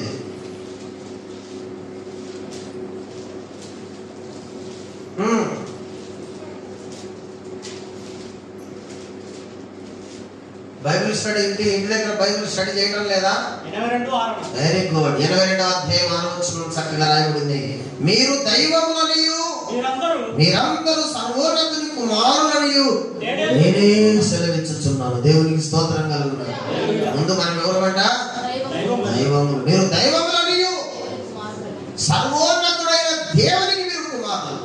వా, ఎంత మంచి అద్భుతమైన అవకాశం దేవుడు మనకి ఇచ్చినాడు. అందుకే పౌలు చేత గలతీ సంఘానికి రాయిస్తూ అన్నాడు, నేను మీ వంటి వారిని అయితే కనుక మీరు నా వంటి వారు కావాలి. దేవునికి స్తోత్రం కలుగును గాక. హల్లెలూయా. మట్టి శరీరాన్ని మహిమ శరీరముగా చేసి మహిమ శరీరంలో ఉండి అతిశయిస్తున్న వాళ్ళకందరికీ ఒక గుణపాఠం చెప్పాలి. దేవదూతలందరూ నోటి మీద ఏరేసుకునేటట్టు ఒక గుణపాఠం చెప్పాలనే దేవుడు మట్టి శరీరంలో ఉన్నటువంటి మనల్ని దైవములుగా మారుస్తున్నాడు. దేవునికి స్తోత్రం కలుగును గాక. ఈ ప్రక్రియ జరగాలంటే దేవుని వాక్యమై ఉన్న దేవుడు మనలో నివాసం చేయాలి, మనలో నివాసము చేయాలి. దేవునికి స్తోత్రం కలుగుగాక. దేవుని వాక్యము అనేది విత్తనము. దేవుని వాక్యం అనేది ఏంటి? ఈ రెండు మాటలు చెప్పి ముగిస్తాను నేను. దయచేసి లూకాసు వార్తలను వద్దాం. 8వ అధ్యాయము 11వ వచనాన్ని చదువుకుందాం. లూకాసు వార్త 8:11. ఈ ఉపమాన భావం ఏమనగా విత్తనము దేవుని వాక్యం. విత్తనము దేవుని వాక్యం. చాలు. విత్తనం ఏంటి? తలలు పైకెత్తండి. విత్తనం అంటే ఏంటి? విత్తనం అంటే అర్థం ఏంటి? దేవుని వాక్యము. మీరు రాసుకోవాలి. విత్తనము ఈజ్వల్ దేవుని వాక్యము. అప్పుడు ఆ విత్తువాని ఉపమానం చెప్తున్న విషయం మరి. విత్తువాని విత్తడానికి విత్తనములు తీసుకొని బయలుదేరాడు. విత్తనం అంటే ఏంటి? వాక్యం అనే విత్తనాలు తీసుకొని బయలుదేరాడు. వాక్యం అనే విత్తనం తీసుకొని బయలుదేరాడు. విత్తనాలు విత్తుతుండగా కొన్ని విత్తనాలు త్రో పక్కన పడ్డాయి, కొన్ని విత్తనాలు మన్ను లేని రాతి నెలలో పడ్డాయి, కొన్ని విత్తనాలు ముళ్ళ కచ్చుల్లో పడ్డాయి, కొన్ని విత్తనాలు మంచి నెలలో పడ్డాయి. విత్తనం అంటే వాక్యం కదా. ఇక్కడ నేల, పొలము అంటే హృదయం అని కూడా. దీంట్లో 2 కోణాలు ఉన్నాయి. పొలము అంటే లోకం కూడా ఉంది, కిందనే చెప్పాడు. అది సువార్త. అదేంటి? పొలము లోకము అనేది గాస్పల్. పొలము హృదయము అనేది సంఘ నిర్మాణం. దేవునికి స్తోత్రం కలుగుతుంది. సంఘం ఏం చేయబడాలి? నిర్మాణం చేయబడాలి, కట్టబడాలి. సంఘం కట్టబడాలి.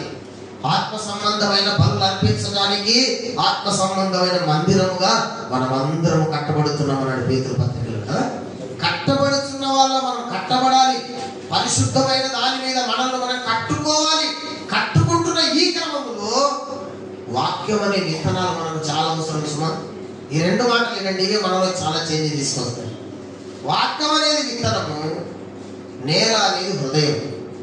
ఇప్పుడు ఆదివారం రోజు అందరూ వాక్యం వినడానికి వస్తారు, దేవుని మాటలు వినడానికి వస్తారు. అప్పుడేమో లిటరల్ గా యేసయ్య ఉన్నాడు కాబట్టి వాళ్ళకు వాక్యం విత్తాడు. ఇప్పుడేమో ఆ బాధ్యత, ఆ పరిచర్య, ఆ క్రమము, ఆ యొక్క ఉపదేశము దేవుడు తన సేవకులను ఏర్పాటు చేసుకొని వాళ్ళకి ఇచ్చాడు. ఇప్పుడు విత్తువాడంటే దైవ సేవకుడు వాక్యమును విత్తుతుండగా కొన్ని మాటలు కొంతమంది హృదయాల్లో అవి నేల పక్కన పడిపోతున్నాయి. వాక్యము మనలో నివసించాలంటే కొన్ని ఆటంకంగా ఉన్నవన్నీ మనం తీసేసుకోవాలి. అప్పుడే వాక్యము మనలో సమృద్ధిగా నివాసం ఉంటుంది. అప్పుడు నీవు వాక్యమై ఉన్న దేవుని స్వరూపములు బ్రతుకుతావు ఈ లోకంలో. అది గుర్తుపెట్టుకోవాలి. చాలా మంది వాక్యాన్ని వింటున్నారు కానీ వాక్యానుసారంగా బ్రతకలేకపోవడానికి, వాక్య స్వరూపమైన దేవుడిలాగా బ్రతకలేకపోవడానికి గల కారణాన్ని చెప్తున్నాడు అక్కడ. విషయం ఏంటంటే కొంతమంది వాక్యాన్ని వింటారు కానీ గ్రహించారంట. ఏం చేయాలంట? వాక్యం వింటా బాగానే ఉంటుంది. అందుకే మనం చెప్తుంటారు కదా, డాడీ వేయించినారు అంటే ఆర్డర్ వేయించినాం. డాడీ వేయించినారు అంటే ఏం చెప్తారు? అర్థంకే వేయించినారు. రాత్రి వినవు, వాక్యం విన్నావా? పల్లె ఉండే అంటే వాక్యం ఈరోజు వింటారు. వాక్యం ఏం చెప్తున్నాడు దైవ సేవకుడు అనేది వింటారు కానీ ఏముండదంట? గ్రహించరు. ఇది మొదటి పాయింట్. వాక్యమైన దేవుడు మనలో నివసించకపోవడానికి గల కారణం మనకు గ్రహింపు లేకపోవడం. మొట్టమొదటి పాయింట్. కొంతమంది దేవుడు మందిరానికి వస్తారు కానీ బాడీ ప్రజెంట్ మైండ్ వాళ్ళే వీళ్ళు తో పక్కన వాళ్ళు వాక్యం వింటుంటే ఉంటారు కానీ సైతం వచ్చేది పోతుంటారు. అయినా వదిలేలే, నిద్రపోలేదంటే ధ్యానం చేస్తుంది. దేవుడికి స్తోత్రం చెప్పండి. ధ్యానంలో ఉన్నానులే నేను, వదిలేసి గట్టిగా హల్లెలూయా చెప్పండి. హల్లెలూయా. బాగా వినాలి. దేవుని వాక్యం బాగా వినాలి. నువ్వే మిస్ అవుతావు అట్లా సైడ్కి చూసావంటే. వింటుంటాం కానీ గ్రహింపు రాకుండా ఏం చేస్తాడంటే అదే పిల్లోడు ఏడుస్తున్నాడు చెప్తాడు. అదే సాతాను చేసే పని. తక్కిమని నీ చెవులో పడిన వాక్యాన్ని నీ మనసులో పోకుండా చెవులోటి ఎత్తుకుపోతాడు అనమాట. అప్పుడు నీకు గ్రహింపు రాదు. దేవుని వాక్యం మీద నీ గ్రహింపు రాదు. అప్పుడు ఏమైపోతుంది? వాక్య విత్తనము నీలో ఫలించదు. బాగా వినండి. మన విత్తనాలు తీసుకుని వెళ్ళి భూమిలో నాటుతాం. అది భూమిలో నివసిస్తేనే కదా మంచి మొక్కై పెద్దగా పెరిగి అది మనకు ఫలాలు ఇచ్చేది. తప్పించుకొని పోయిందనుకోండి, వేసిన విత్తనం తప్పించుకొని పోయిందనుకోండి, ఎక్కడ మొలుస్తాయా? జరుగుతుందా? వాక్యం ఆ విత్తనం పడినప్పుడు అది భూమిలో నివసించాలి కొంతకాలం. తర్వాత దానికి మొలకలు వస్తాయి, పెరిగి పెద్దదవుతుంది. దాని ఆ కాలం వచ్చినప్పుడు అది ఫలాలు ఫలిస్తుంది. సేమ్ టు సేమ్ దేవుని వాక్యం అనే విత్తనం మన హృదయంలోకి వెళ్ళాలి. వెళ్ళకుండా అపవాది ఏం చేస్తాడంటే వినడిస్తాడు, బాగానే వింటారు కానీ దాన్ని గ్రహించి వాక్యానుసారంగా బ్రతకకుండా, వాక్య గ్రహింపులోనికి మనం వెళ్ళకుండా అపవాది మన చెవులో ఉన్న వాక్యం అలాగే ఎత్తుకొని వెళ్ళిపోతాడు. కింద చదువుతావా? త్రోవ పక్కన నుండి వారు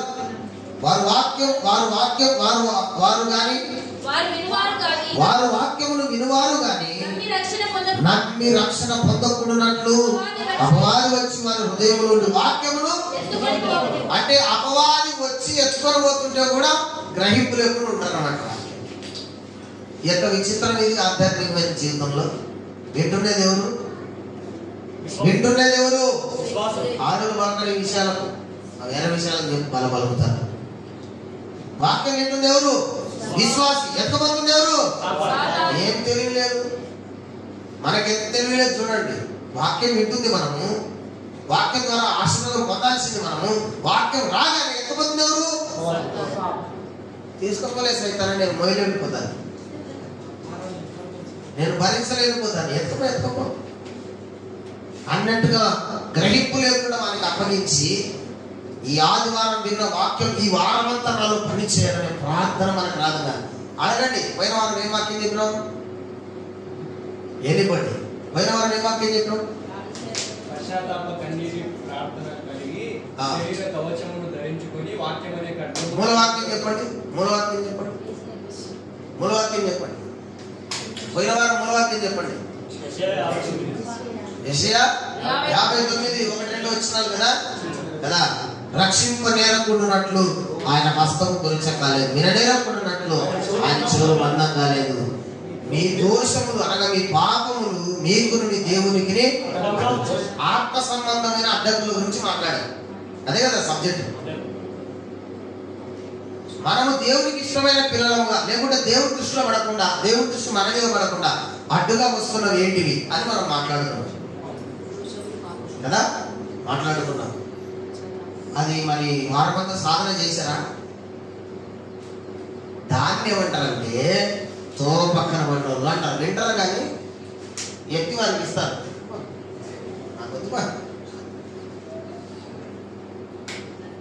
డబ్బులు మనకే పడినాయి, దొంగలు శక్తి ఇచ్చినట్టు తీసుకోరా, నాకు అవసరం లేదు, నువ్వే తీసుకో, బాగుపడదు. వాక్యాన్ని వినడం గొప్ప సంగతి కాదు, విన్న వాక్యాన్ని గ్రహించాలి. దేవునికి స్తోత్రం కలుగుగాక. గ్రహింపు అనేది ఐశ్వర్యం అంటే దేవుడు. దేవుని వాక్యమును గ్రహించుట ఐశ్వర్యం, అదే ఒక సంపాదన మనకి. ప్రభువా, నీ వాక్యాన్ని వింటున్నాను కానీ గ్రహించలేకపోతున్నా, గ్రహించుకునే శక్తి నాకు దయచేయాలని అడగాలి దేవుడు. ఎవరు అడగాలి? నీ వాక్యాన్ని గ్రహించే శక్తి నాకు దయచేయి అని అడగాలి. లేదనుకో వాక్యాన్ని వింటూనే ఉంటావు, నువ్వు వింటుంటావు, సైతాన్ ఏమో తింటుంటాడు వాక్యాన్ని. వాడు పనేది కదా, ఎత్తపోతున్నాడు అంతే. ప్రతి వారం నీలో ఫలించకుండా వాక్యం అనే విత్తనం ఎన్ని వారాలు వచ్చినా అన్ని వారాల వాక్యం ఎత్తుకొని శూన్యం, నీలో ఏముండవు. అందుకే ఏమైనా చెప్తే నీ నోరు రాదు, ప్రార్థన చేయడానికి రాదు, పాట పాడడానికి రాదు, ఆరాధించడానికి రాదు, దేవుని పని చేయడానికి నీలో యాక్టివే ఉండదు. కారణం ఏంటి? అసలు వాక్యమే లేదు. వాక్యమైన దేవుడేమి హృదయంలో నివాసం చేయటం లేదు. త్రోవ పక్కన బండ్లు అందరూ వీళ్ళు వాక్యాన్ని వింటారు, బాగానే ఉంటుంది కానీ దాన్ని గ్రహించకుండా, దాని ప్రకారంగా అవలంబించి నడవకుండా అపవాదం వచ్చి చెవులుండి ఎత్తుకొని పోతుంది అనమాట. తర్వాత కిందికి వచ్చి ఇంకొక మాట అన్నాడు. ఇంకో రెండో వాళ్ళ గురించి చెప్తున్నాడు చూడండి. రాతి నేలన నుండు వారెవరనగా వినినప్పుడు వాక్యములు సంతోషముగా ఎస్ అంటారంట. ఇది నా కొరకే అంటారంట. అంగీకరించడం అంటే ఈ రోజు దేవుడు నాతోనే మాట్లాడాడు, నా కొరకే మాట్లాడాడు అంటారంట, కానీ అది కూడా ఎట్లంట సంతోషంగా అంటారంట. ఎట్లంటారంట, ప్రభా ఈరోజు నువ్వు నాతో మాట్లాడినావు తండ్రి. చాలా మంది అంటుంటారు, నేను అనుకుంటున్నావు మాట్లాడినాను, నువ్వు దాన్ని అవలంబించినవా లేదా అనుకుంటున్నాను. దేవుడు మాట్లాడినాడు కరెక్టే, నీకోసమే, నీతోనే కరెక్ట్ సిచ్యువేషన్ లో ఎవరి పరిస్థితులు ఎలా ఉన్నాయో పరిశుద్ధాత్మ దేవునికి తెలుసు. అందరి అంతరంగంలో ఎదిగిన వాడు ఆయన. కాబట్టి దైవజనుడు ఏ మాట పెడితే ఏ సమయంలో ఎవరు తగ్గుతుందో ఆయనకు తెలుసు. కాబట్టి కరెక్ట్ మాటలు ఆయన అందిస్తుంటాడు. అందించినప్పుడు నీ హృదయానికి సంతోషం అనిపిస్తుంది. అబ్బా నా కొరకు వచ్చింది, నేనే అనుకుని వచ్చాను. ఈరోజు ఇదే నా మాట. చాలా మంది అంటుంటారు నాతో, ఈరోజు ప్రభు నాతో మాట్లాడినాడన్న వాక్యం ద్వారా. మీరు వాక్యం చెప్తుంటే ఆ వాక్యము నేను గత రాత్రి ప్రార్థన చేసుకొని వచ్చా, ఆ ప్రార్థనకు సమాధానంగా వచ్చినట్టుంది అని చెప్తారు. మంచిదే. అంగీకరించి లోపలికి వేరులేనందున కొంచెము కాలము నమ్మి శోధన కాలమున తొలగిపోవుదురు. ఏమంట, ఏం లేదంట వీళ్ళకు. మొదట వాళ్ళకేమో గ్రహింపు లేదు, రెండవ వాళ్ళకేమో లోతైన వీరు లేదు. అంటే వాక్యములు గాని ఆత్మీయ జీవితంలో గాని లోతైన అనుభవం కావాలి. దేవునికి స్తోత్రం కలుగుతారు. హల్లెలూయా. ఏం అనుభవం కావాలి? నడిపించున్నాను ఆ పాట తీసుకొచ్చిండు. లోతైన అనుభవం కావాలి. ఏం అనుభవం కావాలి? లోతైన అనుభవం. ప్రార్థన చేయండి అంటే ఇన్నే తిరుగుతుంది. ప్రభు ఇవాళ పనికి పోయించిన, రేపు కూడా పోతా, ఎల్లుండి కూడా పోతా, ఈరోజు గో తిన్నా, రేపు కూడా తింటానికి రోజు తింటూ చచ్చిపోయింది వారికి. అదే ఆయనే తిరుగుతుంటారా? నన్ను ఆశీర్వదించు, నా పిల్లల్ని ఆశీర్వదించు. ఈ ఊళ్ళో ఎవరు చచ్చిపోయినా పర్వాలేదు, నేను చచ్చిపోకుండా చూడదు. కరోనా టైంలో కాదు చేసిందట. ఎనికింటికి వచ్చిన పర్లే, పక్కింటికి వచ్చిన పర్లే, ఇంటికి వచ్చిన పర్లే, మొదటింటికి వచ్చిన పర్లే, కరోనా నా ఇంటికి రాకుండా నా ఇంటి చుట్టూ కాపలదారుడు తిరుగు అంటుందంట దేవుడికి. ప్రార్థన చేసినావు అక్క, సర్లే దేవుడు నిన్ను కాపాడడానికి తిరుగుతాడు, మంచిదే. కానీ నువ్వు దేవుని సభలో తిరుగుతున్నావా అంటే నేను రాను ప్రభావ కాలం నొప్పుడే. ఆయన కూడా చెప్తాడు ఒక వంక. దేవుడు కూడా కాలం నొప్పుడే చెప్తానంటారా?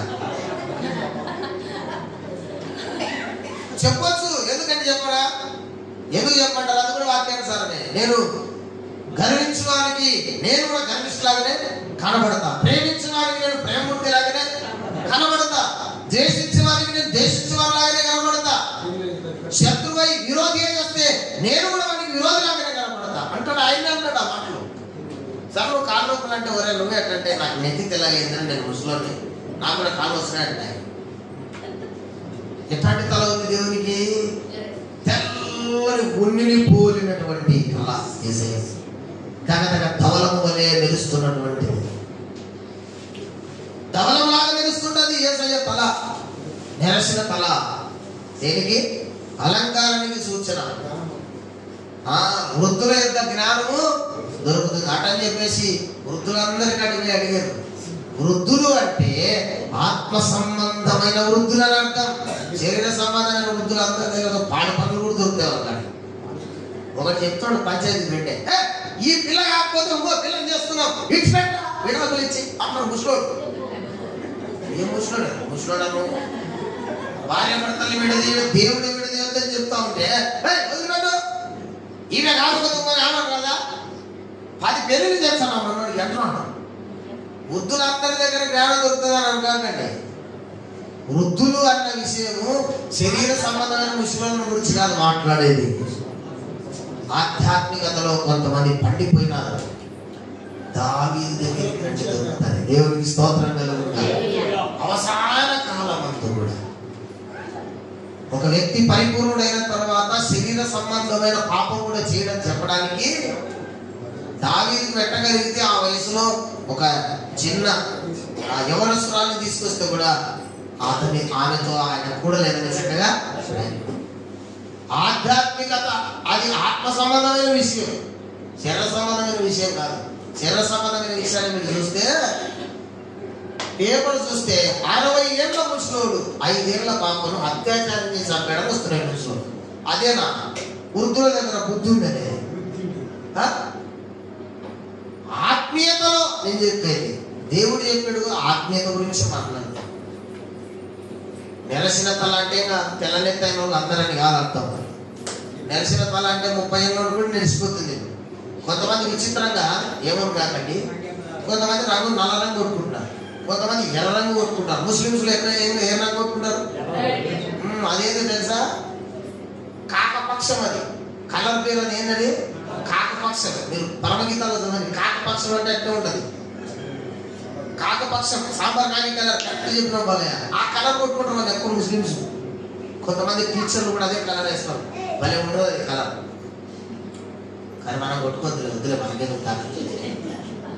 మనకి కూడా కాదు కదా పేరు కొట్టుకుంటూ కూర్చొని మనకి ఎందుకు వచ్చినది?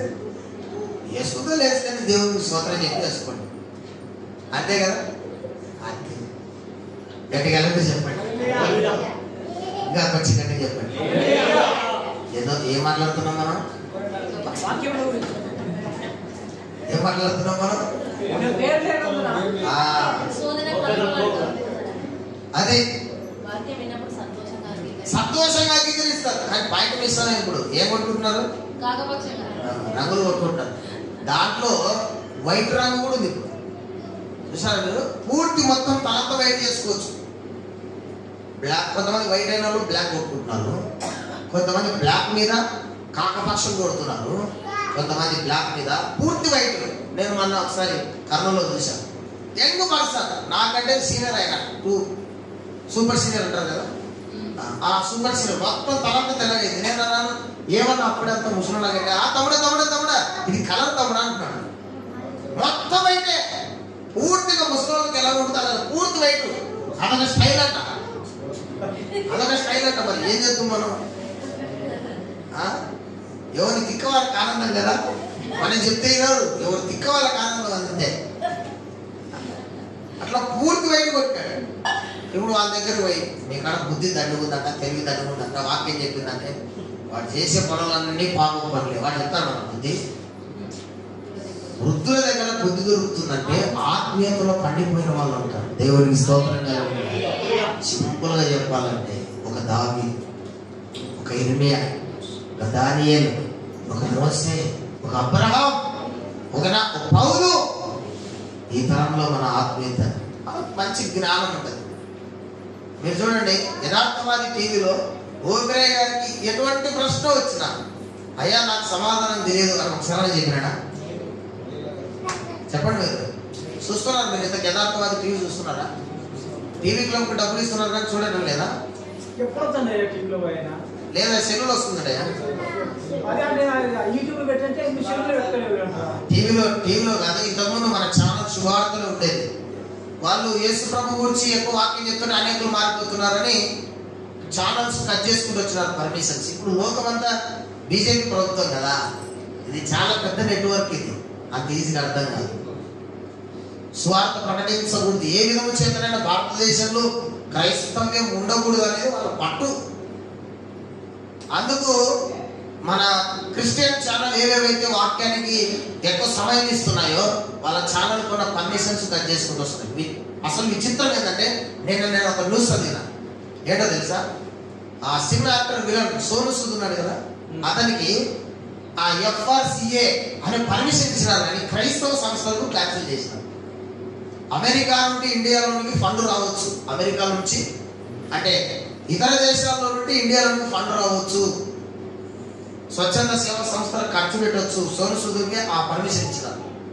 కానీ మరి క్రైస్తవ మిషనరీల FRCA మొత్తం క్యాన్సిల్ చేసేసినారు. కారణం ఏంటి?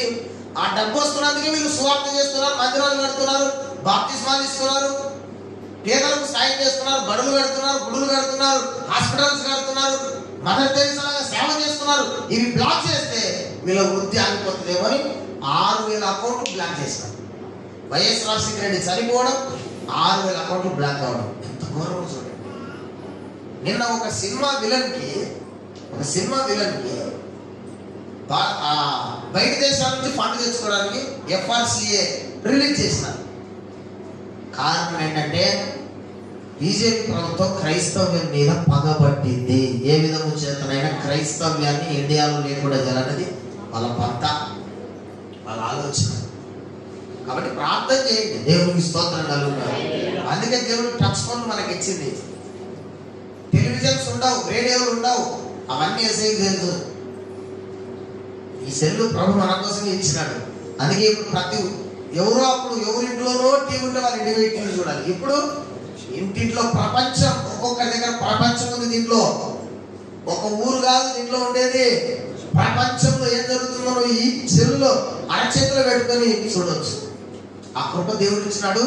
ప్రభువా, ఈ మొబైల్ని నీ చిత్తం కొరకు, నీ ప్రణాళిక కొరకు, నా ఆధ్యాత్మికమైన జీవితం ఎదుగుదల కొరకు మాత్రమే వాడుటకు కృపని అని శిలువ గుర్తేసి ప్రార్థన చేసుకొని సెల్ ఓపెన్ చేయాలి. ఒకసారి వేరే వాళ్ళు నాకు సెల్లు కొరకు ప్రార్థన చేయమని చెప్తే నేను ఆలోచన చేశాను. నాకు మొదట్లో అది హాస్యాస్పదంగా కనపడింది. సెల్లుకు ప్రార్థన చేయడం ఏందమ్మా అనని. కానీ ఆమె చెప్పినప్పుడు నాకు అర్థమైంది. ఎందుకంటే ఇదే సెల్ ఫోన్ చూసి ఎంతో మంది కాపురాలు కూల్చుకున్న ఉన్నారు. ఇదే సెల్ ఫోన్ చూసుకొని బ్రతుకులు నాశనం చేసుకున్న వాళ్ళు ఎంతమంది ఉన్నారు. ఆ స్థితిలో నేను పడిపోకుండా దేవుడు కృపజూపులాగా నా కొరకు ప్రార్థన చేయాలని కొత్త మొబైల్ తెచ్చి నా చేతిలో పెట్టింది కదా. చూడండి, ప్రపంచమే మన చేతిలో ఉంది. ప్రపంచంలో జరిగే మేలు కీడులన్నీ కూడా దీంట్లో ఒక్కసారి కొడితే మొత్తం వచ్చేస్తాయి. నువ్వు ఎవరి దగ్గరకో వెళ్ళాల్సిన అవసరం ఏం లేదు. దీంట్లో కూర్చొని చదువు రాకపోతే నువ్వు మాట్లాడితే వస్తుంది. కాకపోతే నీకు తెలియదు, ఎవరితో చూపించుకో. ఏదైనా మాట్లాడినావు అనుకో, అది వచ్చి నీకేది కావాలో మాట్లాడితే వస్తుంది. టైప్ చేయాల్సిన అవసరం లేదు. అంతే కదా. పక్కన ఒక స్పీకర్ ఉంటుంది, ఆ స్పీకర్ని నొక్కి నీకేం కావాలో చెప్తే వస్తుంది. కొంతమంది చెప్తున్నారు చికెన్ బిర్యానీ ఎట్లా చేయాలా, వాడికి పోలే చికెన్ బిర్యానీ ఎట్లా చేయాలా అని అడుగుతున్నారు. ఏంటన్నా వీడియోలు వస్తున్నాయి, చికెన్ బిర్యానీ చేయాల్సిన వీడియోలు మొత్తం చాలా వస్తున్నాయి, గంటలు వస్తున్నాయి. మనం ఎక్కడన్నా చేసుకోవచ్చు. జిలేబీ చేయడం ఎట్ట, పానీపూరి చేయడం ఎట్ట అడగొచ్చులే, తప్పలేదు. ఏం చేసుకొని తినేవి కదా అడగండి. కానీ వాక్యం అడుగుతున్నారా? యోహాను చరిత్ర ఏంటి, అపోస్తలుడైన పౌలు చరిత్ర ఏంటి, ఆనాటి ఆదిమ సంఘపు చరిత్ర ఏంటి, ఆకాశుల చరిత్రలు ఏంటి, ప్రార్థనా పరుల చరిత్రలు ఏంటి, అవి కూడా అడగండి. వస్తాయి దానికి రావా? జిలేబీ అడిగితే వచ్చినప్పుడు ఇవి రావా? ఎవడానికి చెప్పేది? దేవుడికి స్తోత్రం కలుగుతున్నారు. అందుకే చెప్తున్నా, ప్రపంచమే దేవుడు మన చేతిలో తెచ్చిపెట్టాడు. ఆ చేస్తే 24 hours నువ్వు వాక్యంలోనే ఉండొచ్చు, ప్రార్థనలోనే ఉండొచ్చు, పాటల్లోనే ఉండొచ్చు. అది కాకుండా ఇంకో రకంగా కూడా ఉపయోగించు. పొద్దు మూగులు లోక సంబంధమైన దాంట్లో కూడా ఉండొచ్చా లేదా? టైం అంతా కేవలం ఎంటర్టైన్మెంట్ దాంట్లో ఉపయోగించవచ్చా లేదా? నువ్వు యూజ్ చేసుకునే విధానంలో ఉందన్నమాట. దేవుడికి స్తోత్రం కలుగుతారు. లోపలికి వేరు లేదు. ఆధ్యాత్మికమైన జీవితమేమో వేరుంటే తప్ప నిలబడదు. ఇదే కొలస్సీలకు రాసిన పత్రికలోనే చెప్పాడు ఆ మాట. 2వ అధ్యాయం 6-7 వచనాలు కలిసి ఉన్నాయి చూడండి. కావున మీరు ప్రభువైన యేసుక్రీస్తును అంగీకరించిన విధముగా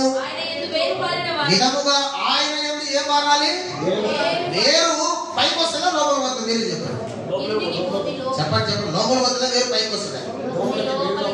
వేరు పైకి వచ్చింది అనుకోండి, చెట్టుని తిప్పి పూసాలి, తెప్పి నాటాలి. సాధ్యమైనంత వరకు ఏవో మామూలు లోపలికి బలము లేని చెట్లయితే పైకి వస్తాయి వేరు. ఇప్పుడు మన చర్చి పక్కన ఒక చెట్టు, దాని పైన ఉన్నాయి. అది గట్టి గాలి దాన్ని తుప్ప తిరిగి పడిపోతుంది. అదే చెప్తున్నాడు అక్కడ.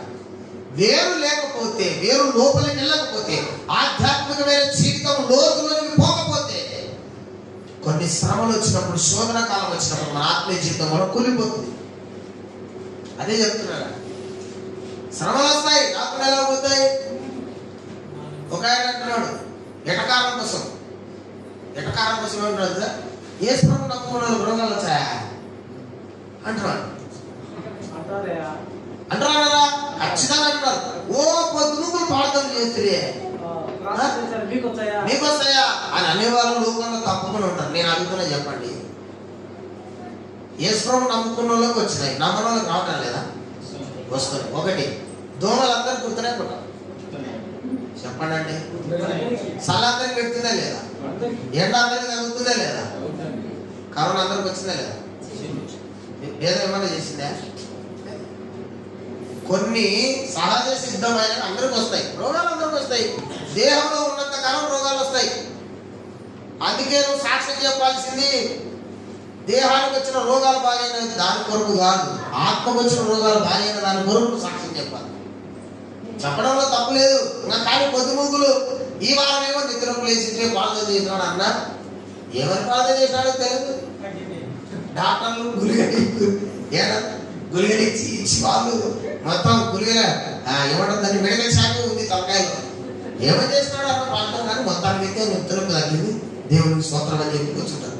వచ్చేవారని చెప్తారు నెత్తిలోకి తగ్గినా కానీ మోకాళ్ళు బల్లే నచ్చండి అంటే మళ్ళీ ప్రార్థన చేస్తాడంగా. శరీర సంబంధమైన రోగాలను ప్రార్థన చేయించుకో తగ్గిపోతాయి, మళ్ళీ వస్తాయి. ప్రార్థన చేయించుకో తగ్గిపోతాయి, మళ్ళీ వస్తాయి.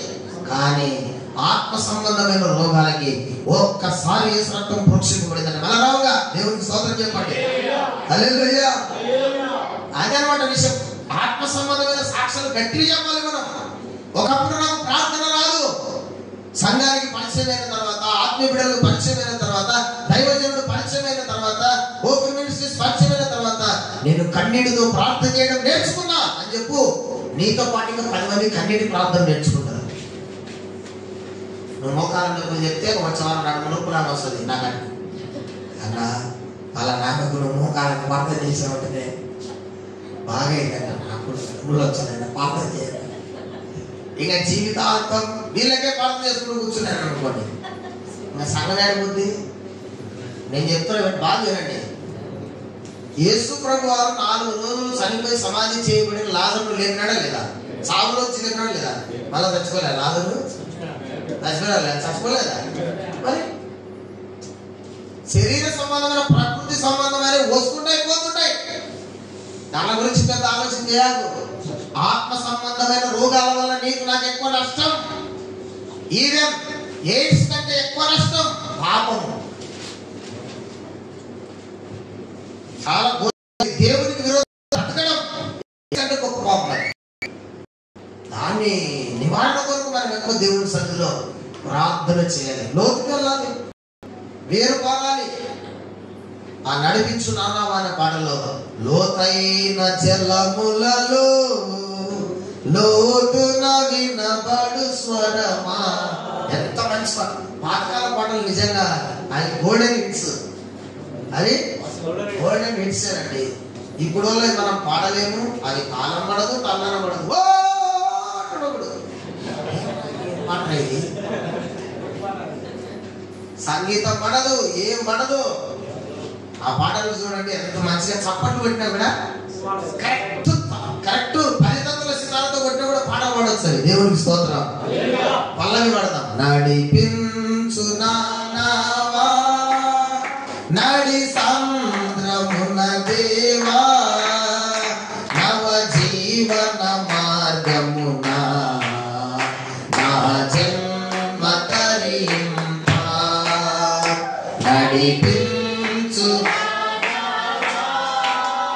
లోతైన జలములలో లోతున వినబడు స్వరమా లోబడుటకు నేర్పించి లోపములు కవరించి లోనున్న దీవులలో లోతైన నా బ్రతుకు లోపించని తర్పణగా లోకేశ తేయుమయా నడిపించు నానావా నడి సంద్రమున దేవా నవ జీవన మార్గమున నా జన్మ తరింప. దేవునికి స్తోత్రం. విశ్వాసులు లోతైన అనుభవాల్లోకి పోవాలని లోతులోనికి పోయించాలని చెప్పినాడు ప్రసంగి గ్రంథం. పాట రాసింది మసిలామన్ గారు కదా. ప్రసంగి గ్రంథంలో అందరికన్నా లోతులోకి పోయించిన ఆయన చెప్తున్నాడు. ఇంకెవరు పోలే అంత లోపలికి. ఎంత లోతుందో డెప్తులను వేయించి చెప్తున్నాడు. 7వ అధ్యాయం 24వ వచనంలో చెప్తున్నాడు. ప్రసంగి 7:24 సత్యమైనది దూరముగాను బహులోతుగాను ఉన్నది. ప్రయాణం చేయాలి, ప్రయాణం చేయాలి, ప్రయాణం చేయాలి. పరిశీలనగా పోవాలి లోపలికి. ముత్యాలు ఎక్కడున్నాయి? ముత్యాలు ఎక్కడున్నాయి తెలుసా మీకు? ముత్యాలు ఎక్కడున్నాయి? సముద్రపు అడుగున ఎక్కడున్నాయి? మనకు ముత్యాల దండ అంటే తెలుసు కానీ ముత్యాల నుంచి దొరుకుతాయి తెలియదు. ముత్యాలు ఎక్కడ ఉంటాయి? ఆల్చిప్పలో ఉంటాయి, కొబ్బరి చిప్పలో కాదు. మళ్ళీ మీరు 20 కొబ్బరి కొనుక్కొని చూసారు. కొట్టి ఒక దాంట్లో కూడా లేదు. మాస్టర్ నేను చెప్పాను, కొబ్బరి చిప్ప కాదు, ఆల్చిప్ప. గవ్వలంటే పెద్ద గవ్వలు ఉంటాయి సముద్రపు ఒడ్డున. అవి జీవముతో ఉన్నప్పుడు చనిపోయినప్పుడు అవి సముద్రపు అడుగులు ఉంటాయి. అవి రాళ్ళకు అతుక్కోలు ఉంటాయి. కొంతమంది ఆక్సిజన్ పెట్టుకొని లోపలికి వెళ్ళి రతనాలను ఎత్తుకొచ్చుకుంటారు. ముత్యాలను నేర్కొని సంచి వేసుకుని పైకి తీసుకొస్తారు. దాన్ని ఒక్కొక్క విలువ ఒక్కొక్క ముత్యంలో లక్షల్లో ఉంటుంది కదా. ఆ జీవిని చంపి ఆ జీవిలో చిట్లంటే ఒక ముత్యం బయటకు వస్తుంది. ఒక్కొక్క చిప్పలో ఒక ముత్యం ఉంటుంది. చూసారా? సముద్రపు లోపలికి పోతే తప్ప మనకు ముత్యాలు దొరకవు. ఆధ్యాత్మికంగా లోపలికి పోతే తప్ప మనకు ఆశీర్వాదాలు దొరకవు. మొదటోళ్ళేమో గ్రహింపు లేక వాళ్ళు వాక్యమై ఉన్న దేవుని వాళ్ళు నివసింప చేసుకోలేకపోతున్నారు. రెండవదేమో లోతైన అనుభవం లేక ప్రార్థన లోతుగా చేయలేదు. ఎంత కాలం ప్రార్థన చేశారు? 4 ముక్కలు. కొంతమంది అయితే 4 ముక్కలు. సర్లే చర్చి కాలంటే టైం అవుతుంది, భోజనం టైం కాబట్టి తొందరగా 5 నిమిషాల్లో ముగియాలి. ఏమని? తండ్రి గడిచిన వారం అంతా కాపాడుతీవి, నడిపిస్తీవి, పోషిస్తీవి, నీకు వందనాలు. అందరం కలుసుకునే కృపనిచ్చినాం, పాడినాం, ప్రార్థించినాం, స్తుతించినాం, ఆరాధించినాం, వాక్యం తిన్నాం, బల్ల తిన్నాం, నేను కూడా తిన్నాం. సార్ తర్వాత కానుకలు ఇచ్చినాం, తండ్రి ఇక పోయేస్తాం నాయన అని చెప్పొచ్చు. లాస్ట్ చెప్పేది అదే కదా. మనం ఎవరైతే నేను పోయేస్తా అంటాడు, వెనక యేసు పెట్టుంటాడు, పోయినా చేసి ఈడైతే 5-10 నిమిషాల వాక్యం ప్రార్థన ముగించవచ్చు. ఇంటికాడ ఎంతసేపు చేస్తున్నావు ప్రార్థన? వ్యక్తిగతంగా నీ ప్రార్థన లోతెంత? కొంతమంది కుటుంబం కొరకు మాత్రం ప్రార్థన చేస్తారు, వాళ్ళ కొరకు మాత్రం ప్రార్థన చేస్తారు. కొంతమంది వాళ్ళు ఉన్న గ్రామం కొరకు ప్రార్థన చేస్తారు, కొంతమంది వాళ్ళు ఉన్న మండలం కొరకు ప్రార్థన చేస్తారు, కొంతమంది వాళ్ళు ఉన్న జిల్లా కొరకు ప్రార్థన చేస్తారు, కొంతమంది వాళ్ళు ఉన్న దేశం కొరకు ప్రార్థన చేస్తారు, సంఘంలో ఉన్న ప్రతి బిడ్డ కొరకు ప్రార్థన చేస్తారు. వెళ్ళు లోకంలోనికి, ఎంత ఆశీర్వాదం ఉంటుందో రుచి చూడు, అర్థమవుతుంది. ఒక్కొక్కరి పేరెత్తి, కుటుంబం పేరెత్తి ప్రార్థన చేయి. సంఘంలో ఉన్న బిడ్డలకి, ప్రతి విశ్వాసకి సంఘంలో ఎంతమంది ఉన్నారో వాళ్ళ పేర్లన్నీ నోటుకొచ్చి ఉండాలి. అది సంఘం అంటే. నీ ఇంట్లో ఉన్న పిల్లల పేర్లు నీకు తెలియవా? తెలుసా? తెలియదా? పురుషుడా, ఇంటి యజమానుడు, నీ భార్య పేరు నీకు తెలియదా? భార్య పేరు అంటే బాధ, పిల్లల పేరు తెలియవా? మనవరాల పేరు తెలియవా? అందరి పేరు చెప్తావు. సంఘంలో అందరి పేర్లు ఎందుకు చెప్పలేవు? ప్రార్థన చేయటం లే, జ్ఞాపకం చేసుకోవటం లే. అపోస్తలుడైన పౌలు సంఘం కొరకు కన్నీళ్లు గడిచి ప్రార్థన చేశాడు. లోతుకి వెళ్ళాలి. లోతుకి వెళ్తే రతనాలు దొరుకుతాయి. ప్రార్థన ఎంతసేపు అని చెప్పండి, ఊరు కొడుతుందని, నిద్ర వస్తుందని అంటారు కొంతమంది. ఎందుకంటే నువ్వు ఆ 4 ముక్కల మీదే తిరుగుతున్నావు కాబట్టి నీకు ఇక లోతు కనపడడం లే. ఎవరైనా నీకు సమస్య చెప్తే వాళ్ళ సమస్య తీసుకొని ప్రార్థన చేయి. అట్లా కొంచెం లోతులకు వెళ్ళే కొద్ది నీకు తెలియనంతగా నువ్వే లోపలికి వెళ్ళి ఎక్కువసేపు ప్రార్థనలో గడపగలుగుతావు. దేవునికి స్తోత్రం కలుగును గాక. 3వ అనుభవాన్ని చూద్దాం, త్వరగా ముగించుకుందాం. చూడండి 3వ అనుభవం చూడండి. 14వ వచనం, లూకాసు వార్త 8 అట్లా ఉండండి. 14వ వచనం, ముళ్ళ పొదల్లో పడిన విత్తనమును పోలిన వారెవరనగా విని కాలము గడిచిన కొలది ఈ జీవన సంబంధమైన విచారముల చేతను ధన భోగముల చేతను అణచివేయబడి పరిపక్వముగా ఫలింపని వారు. అంటే కొద్దిగా అనమాట, కొంచెం ఫలించారు అంతే. పరిపక్వంగా పరిపూర్ణంగా ఫలం లేదు. కారణం ఏంటి చెప్పాడు, కారణం అడ్డం ఏంటో చెప్పాడు అక్కడ. ఈ జీవన సంబంధమైన విచారం విచారం అంటే బాధ. ఏంటి విచారం అంటే? విచారములు కొట్టివేసినది కదా అవసర పాటలో కదా. విచారములు అంటే చింతలు, బాధలు. దేవుని నమ్ముకున్న పిల్లలు చింత పడకూడదు. మీ చింత యావత్తు ఆయన మీద వేయండి. దేవునికి స్తోత్రం కలుగుతున్నారు. చింతించొద్దు. నువ్వు చింతపడి మూరడు ఎత్తి పెరగలేవు, మూరడు తగ్గలేవు. నల్లగా ఉన్నట్టుగా తెల్లగా చేయలేవు, తెల్లగా ఉన్నట్టుగా నీ వల్ల నా వల్ల ఏం కాదు. చింతపడొద్దు. ఆల్రెడీ మనందరి గురించి చింతపడుతున్నాడు ఆయన. ఆయన మీద వేయాలి మన భారం అంతా కూడా.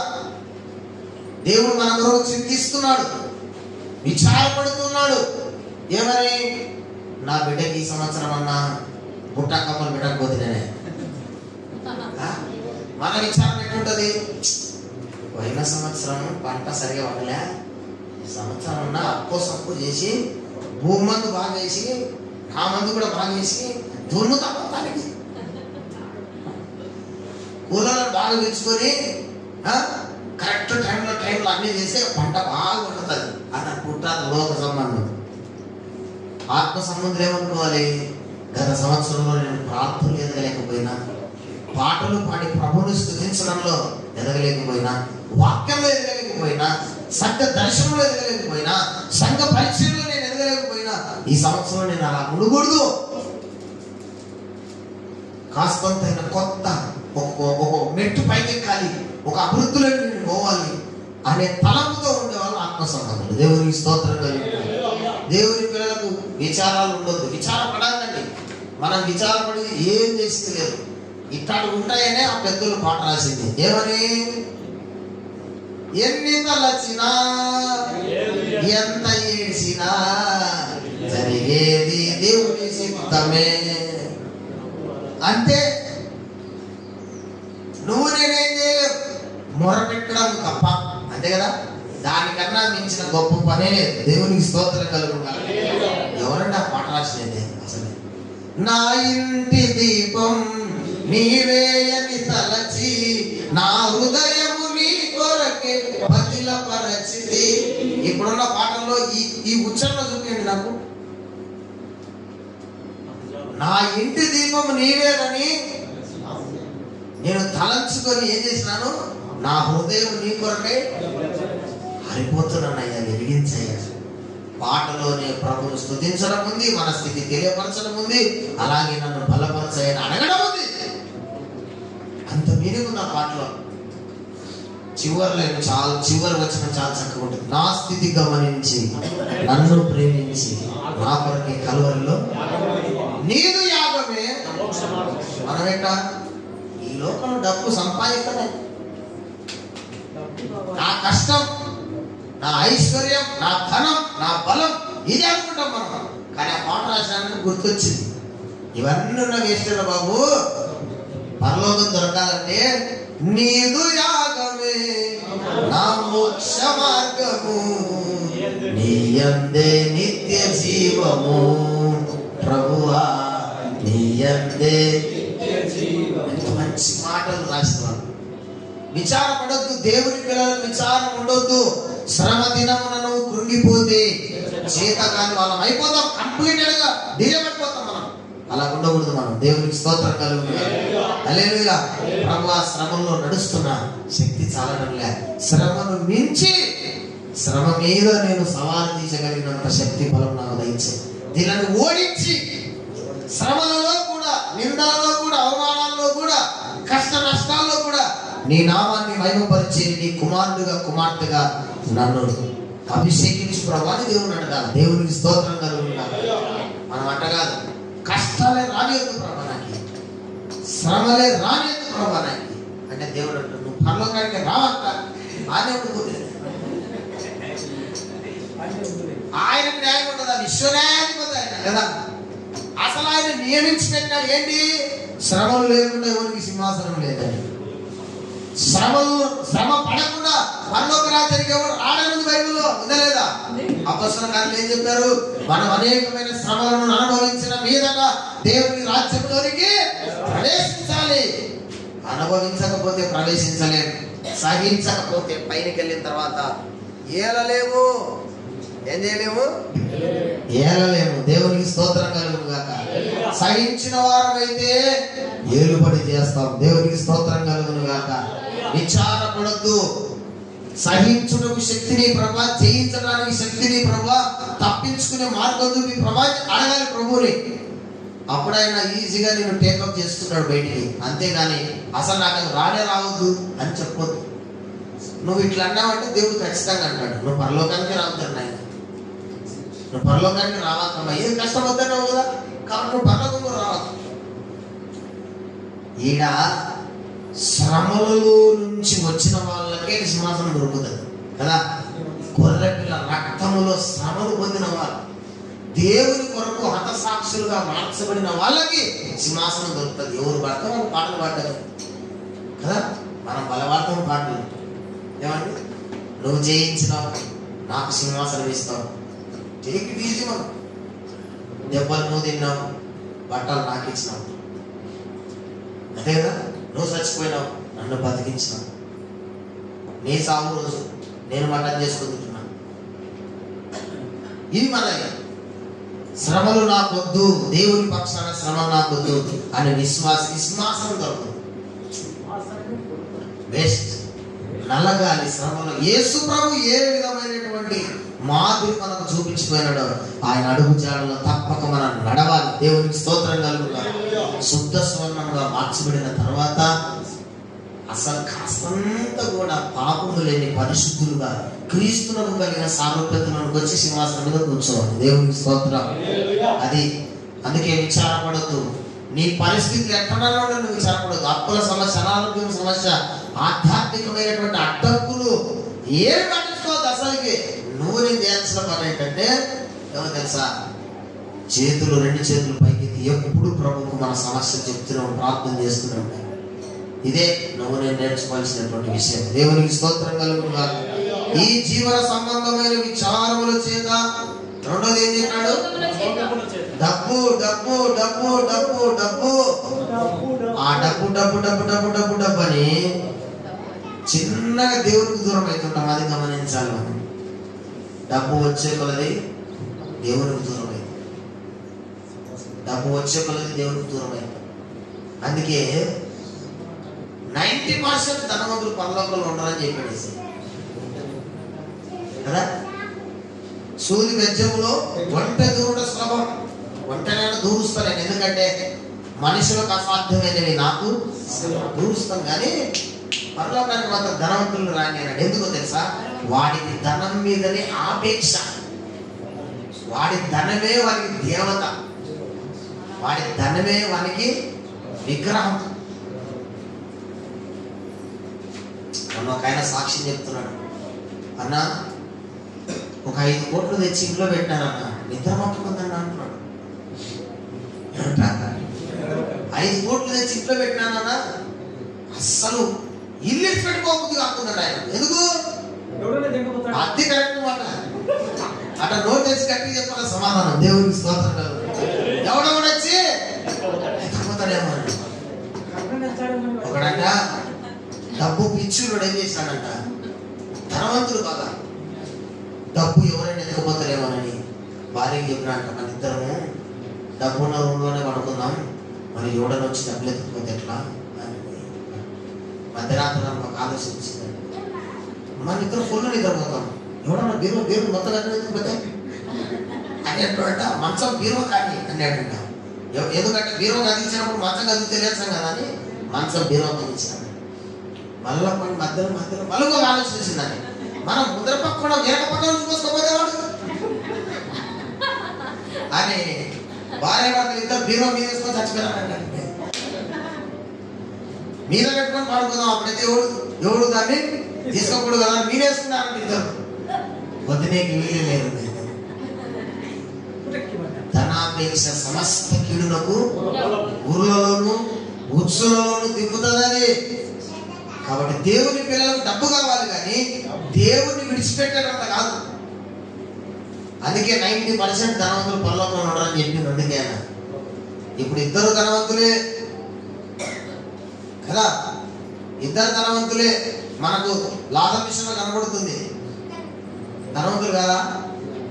ధనవంతుడు కాదా?